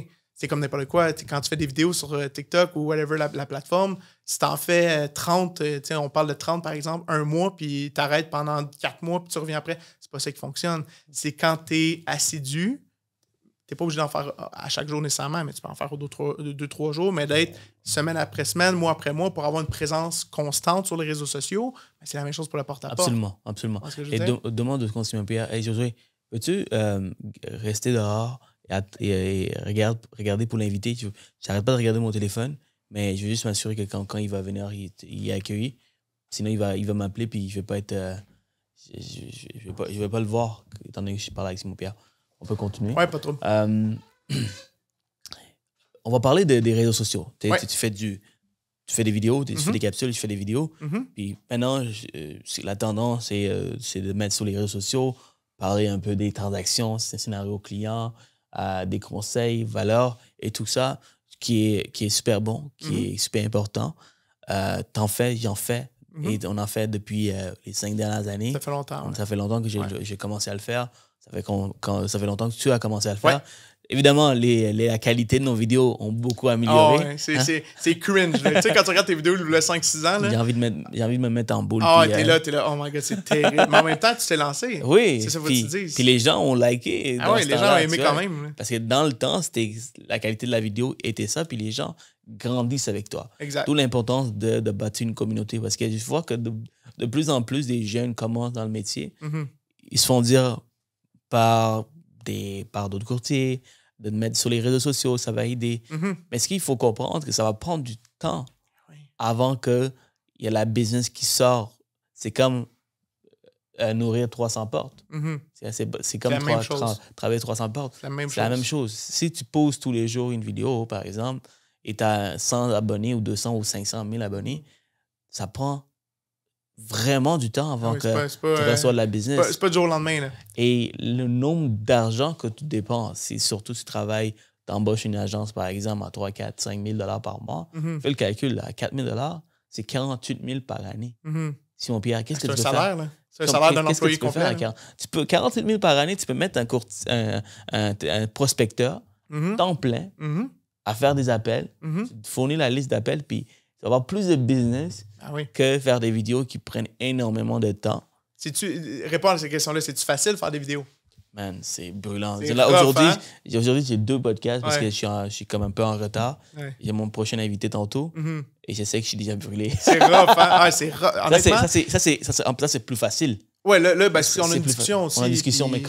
mais quand c'est juste toi qui parle à la caméra, c'est tough, c'est rough. Parce que là, c'est sûr, en discussion comme ça, c'est le fun parce que de un, on n'a pas préparé tant de choses non plus. On en parlait tantôt, on a une discussion, puis ça devient plus facile pour moi aussi, ça devient plus facile pour toi. On discute, puis c'est la beauté de la chose, mais les vidéos, c'est extrêmement compliqué. Puis ce que je trouve dommage, puis c'est la statistique, encore une fois, beaucoup l'ont donné, mais le nouveau courtier qui rentre dans le domaine, c'est 50% qui va lâcher la profession après un an. La raison est simple, c'est parce que tout le monde dit l'immobilier, c'est facile, tu as le gros argent à faire. Puis honnêtement, j'ai cette pensée-là. C'est facile l'immobilier quand tu mets la main à la pâte.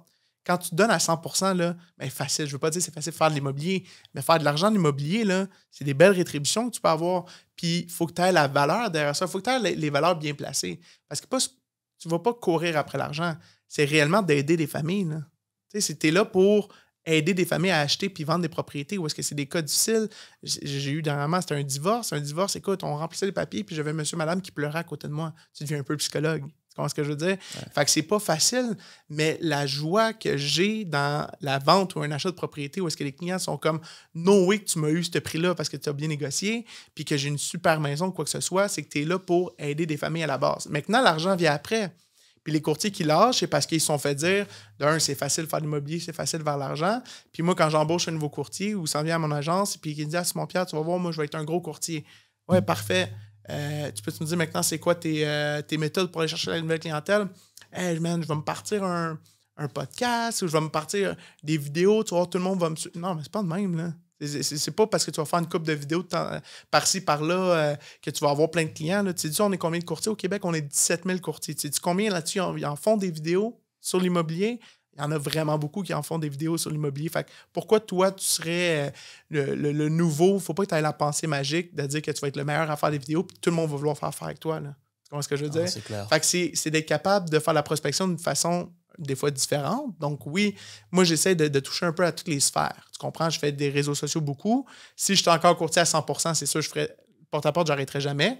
Puis à un moment donné, c'est toujours, je donne toujours l'analogie de la voiture. Tu sais, la voiture, tu mets du gaz dans ta voiture, puis quand elle est pleine, ben là, ça roule, ça va bien. Ben, l'immobilier, c'est pareil. Quand tu fais plein de prospection, à un moment donné, tu viens avec plein de clients, plein de transactions, c'est super le fun. Puis là, tu arrêtes ta prospection parce que tu dis, hey, là, mes affaires roulent. Là, ton gaz commence à descendre, puis tu n'as plus de gaz dans ta voiture. Ça, c'est ta prospection. Fait que quand tu es au top, puis ta voiture est pleine de gaz, puis que tes clients roulent, ta prospection, tu ne lâches pas. C'est le contraire. C'est là qu'il faut que tu en fasses encore plus. Tu dois faire plein de choses. Ah oui, tu dois faire plein de choses. Il faut que tu sois capable de toucher un peu à tout pour être capable d'aller chercher le maximum de clientèle possible. Puis je connais des très bons courtiers immobiliers, autant courtiers immobiliers, courtiers hypothécaires, des banquiers, peu importe, qui sont vraiment aucune visibilité sur les réseaux sociaux, mais c'est des tops dans leur domaine. Ils brassent de l'argent, ils brassent des transactions. Ils sont vraiment bons, puis ils sont souvent dans les top 10, top 5 au Québec au complet. Ah oui. Puis tu analyses un peu leurs réseaux sociaux, ils ont quasiment presque rien du tout. Mais tu sais, faire de la prospection, il y a plusieurs façons. Hein? Ouais. J'ai un exemple, un de mes courtiers qui a fait beaucoup de transactions, puis qui a un beau moyen de prospection que je trouvais farfelu un peu, puis que je trouvais cool. Il s'est dit, hey, Simon-Pierre, moi, je vais faire le tour des Rona, Home Depot, les magasins grande surface. Je lui demande à rencontrer le propriétaire ou le directeur de la place, puis je lui demande si ça lui dérangerait qu'une fin de semaine, je m'installe en avant de sa bâtisse avec des hot dogs, un barbecue, mettre mes pancartes comme prospection, puis je donne les hot dogs à tes clients qui vont rentrer. Je suis comme, non, oui, que ça fonctionne. Simon-Pierre, tu serais étonné de voir le nombre de personnes qui, de un, apprécient avoir des hot dogs gratuits, là. C'est fucking nice, là. Tu vas faire ton petite commission samedi, dimanche, tu as hot dogs gratuits, tu vois le courtier qui donne ça, puis tout. Puis il le fait à plein de places dans sa ville, puis il est rendu connu comme le courtier qui donne des hot dogs, puis il a fait plein de transactions à cause de ça. Parce qu'à un moment donné, c'est pas genre tout le temps relié à l'immobilier, ta prospection. C'est d'être connu, c'est d'être « Hey, je veux vendre ma propriété, qui que je connais?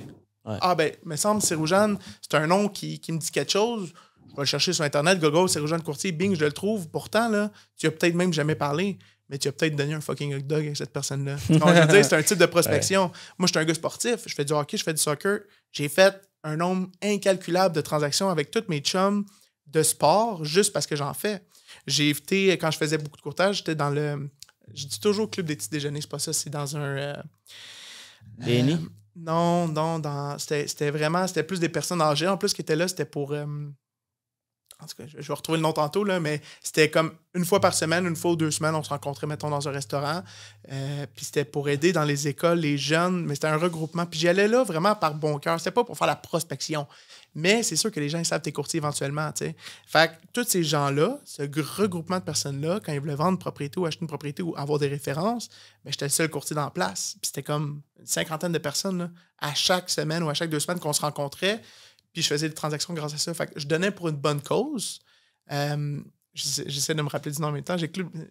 C'est pas grave. Club Optimiste. Okay, c'est important pour moi. Quand j'ai de quoi dans la tête, il faut que je le dise. Okay. C'est Club Optimiste. Okay. Fait que c'est pour aider les jeunes et tout ça. Fait que Club Optimiste, je donnais de mon temps. C'était une bonne cause. C'était super le fun, des beaux soupers et tout ça. Puis grâce à ça, je me faisais connaître. Fait que tu sais, de la prospection en tant que telle, il y en a 1001 façons d'en faire. Fait que si tu fais pas de transaction, si tu es un courtier qui écoute l'émission présentement, puis tu te mets une petite boule, là, puis tu dis « Oh my God, j'ai jamais de clients et tout ça », ben, honnêtement, c'est plate à dire, là. Mais regarde-toi dans la glace, puis il y a une raison pourquoi tu fais pas de transaction, c'est parce que tu donnes pas tu donnes pas la peine de faire la prospection. Il y a des centaines de façons de faire la prospection. Il n'y a pas que les réseaux sociaux, il faut un ensemble de tout. Ah ouais. Et c'est ça l'objectif, c'est aujourd'hui de la misère. L'objectif aujourd'hui, c'est que vous puissiez comprendre qu'il y a d'autres méthodes, qu'il n'y a pas simplement les réseaux sociaux. Puis au-delà de ça, on a parlé de l'importance d'être dans une bonne agence. Bonne agence immobilière. Bonne agence, indépendant. On a regardé les avantages d'être avec un cabinet indépendant. Une agence indépendante. La dernière chose que je pourrais dire par rapport à la prospection, là, le truc que je me suis fait donner quand j'ai commencé, c'est de serrer 10 mains par jour. Ça, je le donne tout le temps comme truc. Si tu veux faire la business, tu dis dans ta tête, je dois serrer 10 mains par jour et dire à cette personne-là, je suis un courtier immobilier. Fait que ça soit la caissière à l'épicerie. Dire, hey, voici ma carte, là. Je veux juste te dire bonjour, courtier immobilier. 3650 personnes. Et voilà. Tu vois, c'est beaucoup, ça. C'est des personnes, là. Fait que c'est 3600, tu dis, je ne me pas fait le calcul. 3600. 365 jours, ça fait du sens. 10 personnes. Là, c'est comme si t'es crinqué, là. Non, mais t'es crinqué. Tu sais, 10 personnes, ça paraît pas beaucoup, mais par jour, c'est énorme, là. Ouais. Mais en même temps, si tu dis, c'est mon but de faire ça, c'est que tu vas avoir des clients là-dedans à un moment donné que tu vas trouver, là. Si t'es crinqué, comme tu dis, là, tu te déplaces n'importe où, là. N'importe où. À l'épicerie, à la bibliothèque, tu as une chier, si tu me permets l'expression, une chier de cartes d'affaires dans tes poches. Là. Si tu es un crinqué et tu es réellement motivé à faire de l'immobilier, faire des transactions parce que tu crèves de faim et tu n'as pas de clients live, là, ben, tu croises des personnes dans l'allée de la bibliothèque, là, tu fais juste taper sur l'épaule, là, puis tu fais hey, excuse-moi, juste te dire, je suis courtier immobilier. Si jamais tu as besoin, tu donnes ta carte. C'est quoi, ça t'enlève? C'est gênant? Ouais, peut-être que c'est gênant. Ouais. Je pense que c'est juste une question de gêne, de aise. Ah oui. Tu vois? Plus tu le fais, plus c'est facile après. Du moment que si vraiment tu es vraiment motivé, hyper crinqué, et tu es capable de serrer 10 mains par jour, et tu t'en fiches de comment tu le fais, there's no way tu fais pas minimum une dizaine de transactions. Minimum. C'est un gros minimum. 3000 fois 1%, t'es... Moi, je me dis toujours, si t'es motivé, c'est impossible que tu fasses pas de transaction. C'est aussi simple que ça. Aussi simple que ça. Ouais. Ça dépend vraiment. On a fait le tour, Simon-Pierre. Ouais. Honnêtement, j'ai vraiment aimé... Cool. Ouais, on peut parler encore des heures avec toi. Moi, j'ai une couple d'heures encore dans le corps, si tu veux. Je sais que tu as un autre meeting. Oui, j'ai un autre podcast, mais honnêtement, tu gardes... on peut en faire une deuxième. Tu sais, on peut faire part 2. On peut faire un part 2 s'il y a beaucoup de gens qui veulent te recevoir. C'est pas moi qui contrôle ça. C'est les gens. Donc, mettez des j'aime sur, je sais pas c'est quoi la plateforme, YouTube. Mais non, c'est pas vrai. Et j'ai vraiment aimé ça. On va finir avec les questions que je pose à tout le monde. Ouais. Qui permet aux gens de comprendre un peu ta vision, comment tu es comme personne, donner des conseils également. Donc, si tu devais donner un conseil à éviter à n'importe quel courtier immobilier qui commence, ça serait quoi? Comme à éviter quand tu commences en immobilier. C'est drôle parce qu'on va un peu contredire ce qu'on vient de dire. Parce que moi, je pense que les gens le savent maintenant, là, je parle beaucoup de prospection, puis c'est de t'éparpiller. Donc, si tu veux, comme on disait tantôt, oui, c'est bon de toucher à toutes les plateformes, donc que ce soit réseaux sociaux, porte-à-porte, téléphone, peu importe c'est quoi ta manière. Mais à un moment donné, quand tu commences surtout, quand tu prends de l'expérience, je pense que c'est correct d'être un peu partout parce que le maximum de visibilité que tu as, le mieux c'est. Mais quand tu commences, moi, je te dirais, prends-toi une méthode de prospection. Là. Idéalement, pas les réseaux sociaux. Honnêtement, c'est stupide, là, mais prends pas les réseaux sociaux comme unique plateforme de prospection parce qu'à moins que tu sois un PCG Le Cœur qui a percé, je ne sais pas qu'est-ce qu'il a fait, là, mais il a percé big time sur les réseaux sociaux. Tant mieux pour lui, il est vraiment sharp en plus. Mais à moins que tu sois un PCG Le Cœur qui a percé big time, les réseaux sociaux ne vont pas t'aider à percer, à aller chercher plein de clientèle. Okay? Fait que je te dirais, stick sur le traditionnel porte-à-porte, le cold call. Personnellement, j'ai mis le porte-à-porte. Cold call, moi, tu vois, j'en ai presque jamais fait parce que j'aimais pas ça. Pas parce que j'étais gêné, juste parce que je me suis dit, tant qu'à parler à des clients, autant bien aller parler en face à face. Tu ne vas jamais oublier un visage ou une émotion que tu as reçue ou tu as eue lorsque tu as rencontré quelqu'un.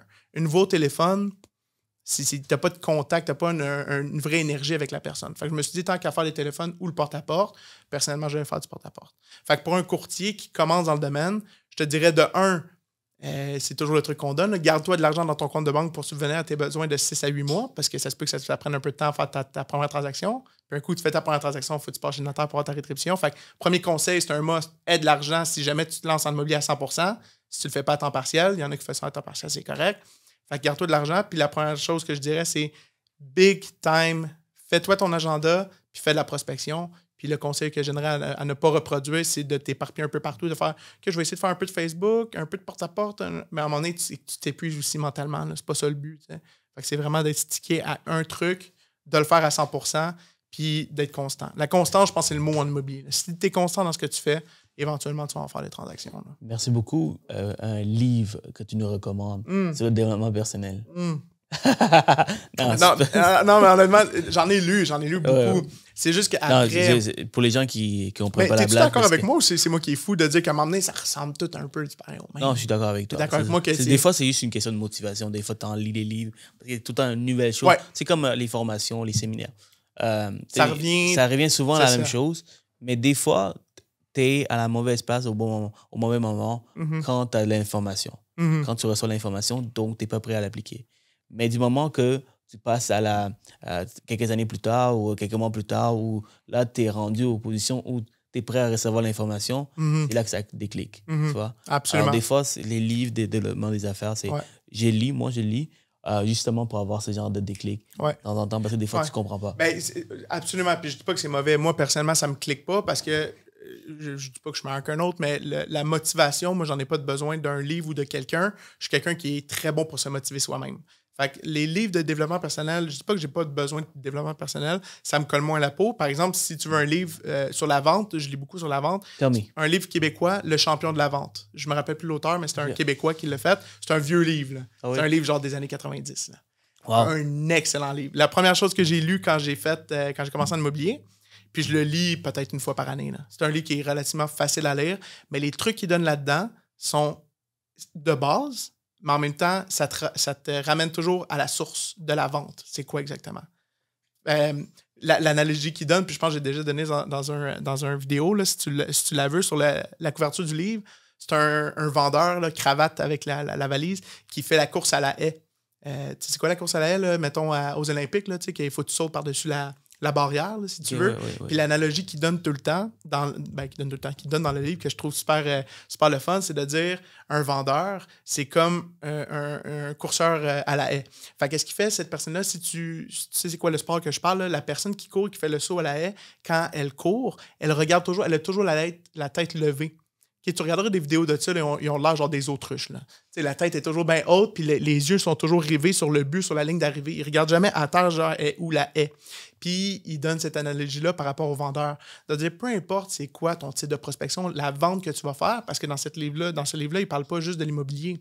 Il parle de la vente en général. Puis c'est pour ça que je l'aime beaucoup, parce que des livres qui sont stickés sur l'immobilier, ça aussi, je trouve qu'à un moment donné, ça revient du pareil au même, tu comprends? Fait que ça nous ramène à la source de c'est quoi la vente, c'est quoi une vente de peu importe c'est quoi tu veux faire. Et dans l'analogie, il dit le vendeur doit toujours garder les yeux rivés sur son but. C'est quoi le but? C'est pas de closer le client. Tu sais, les vieilles mentalités de dire on close le client no matter what, puis on est des requins. C'est que c'est quoi le besoin du client, puis on garde nos yeux rivés là-dessus du début à la fin pour faire une belle transaction. Puis si tu as toujours le but de c'est quoi ton but dans cette transaction-là, ou du moins dans la vente, ben, toutes tes ventes vont bien aller. Parce que tu as toujours le même but, puis tu es toujours rivé sur le même but. Oh, j'aime ça. C'est un nouveau livre. Ouais, c'est un vieux livre, mais comme je te dis, moi, je l'adore. Puis comme je te dis, il donne pas des trucs insane. Là. C'est juste vraiment de base. Puis je m'y ramène tout le temps de faire OK, ouais, c'est pour ça que je suis rentré dans le domaine. Puis c'est ça. Et pour finir, ouais. si on devait reculer en arrière et rencontrer le jeune Simon-Pierre, et aujourd'hui, le Simon-Pierre d'aujourd'hui retourne en arrière pour donner un petit conseil aux jeunes, Simon-Pierre, qu'est-ce que tu lui aurais donné pour peut-être faire les choses autrement? Faire les choses autrement, qu'est-ce que j'ai fait que j'aurais peut-être certains regrets d'une certaine manière que j'ai peut-être fait en business? C'est comme tu veux. Oh boy, c'est une bonne question. Ouais. Honnêtement, j'ai pas tant de regrets. Regrets ou juste pour accélérer ta croissance, accélérer la vitesse que tu avances, tu as avancé, que je trouve que tu as vraiment bien avancé dans ce que tu fais dans j'ai une belle croissance. Honnêtement, ce que je ferais, c'est de me pousser un peu plus à faire des choses différentes.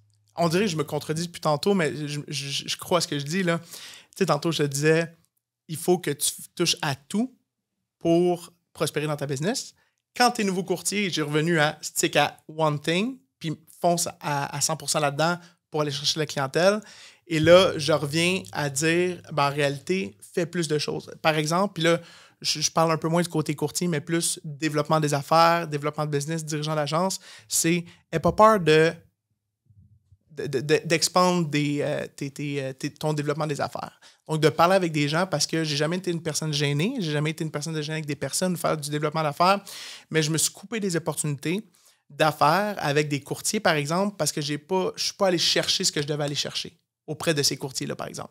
Puis, tu sais, comme je te disais en début d'entrevue, une agence immobilière, le but d'une agence immobilière, c'est d'avoir une belle croissance, d'embaucher des courtiers d'une certaine manière pour avoir une belle croissance puis que les formations sont plus intéressantes parce qu'on est plus et tout ça. Et des fois, je me suis rendu compte que ce que je pourrais faire différent, puis même encore aujourd'hui, c'est un conseil que je pourrais me donner, quand j'ai été dirigeant d'agence au début, c'est de faire de plus de développement de business auprès de ces courtiers-là. Puis je sais que toi, tu es quelqu'un qui est fort là-dessus parce que c'est ce que tu fais en hypothèque. Là. Tu m'as dit tantôt que tu faisais du développement de business auprès des courtiers hypothécaires.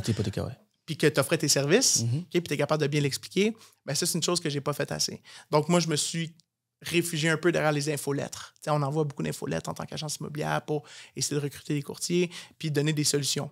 Mais la chose qu'il faut comprendre, c'est que quand tu crois en ton produit, puis quand je te dis que je suis la meilleure agence immobilière au Québec, je le crois dur comme fer. Il n'y a pas no way qu'il y a personne qui est meilleur que moi parce que je sais c'est quoi la valeur que j'ai en tant que dirigeant d'agence. En tant qu'agence, je crois en mes employés, je crois en mes courtiers. Okay? Fait que c'est sûr que quand tu crois dur comme fer en ce que tu offres, ben pourquoi tu n'irais pas l'offrir à toutes les personnes qui pourront en bénéficier?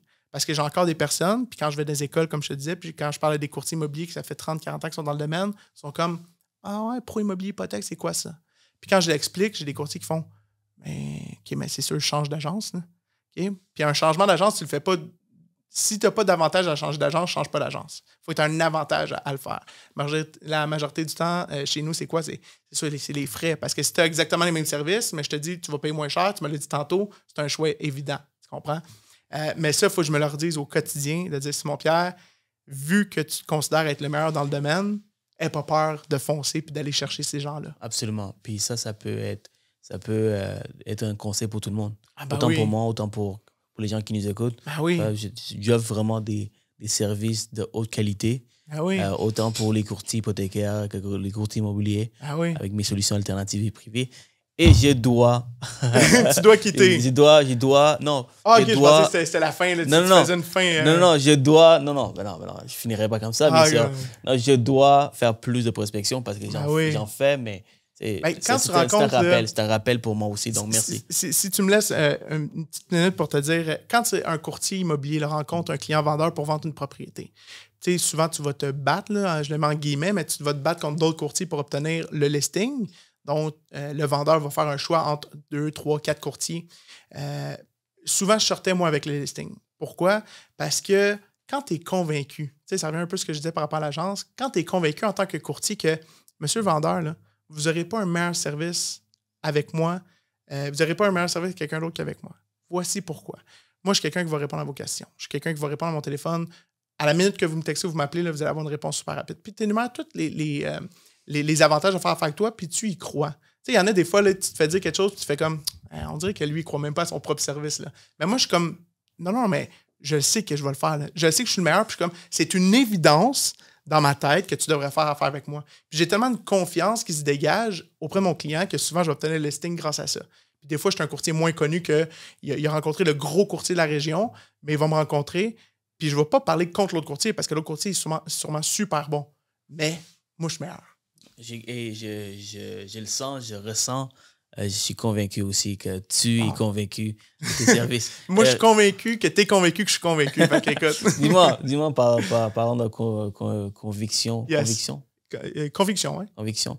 Ça n'a rien à voir avec conviction, mais est-ce que le taux de la commission, est-ce que c'est la même chose que tous les autres? Est-ce que c'est dans le plus bas? Honnêtement, je connais pas beaucoup. En fait, je connais le nom. Charles Morin, je pense.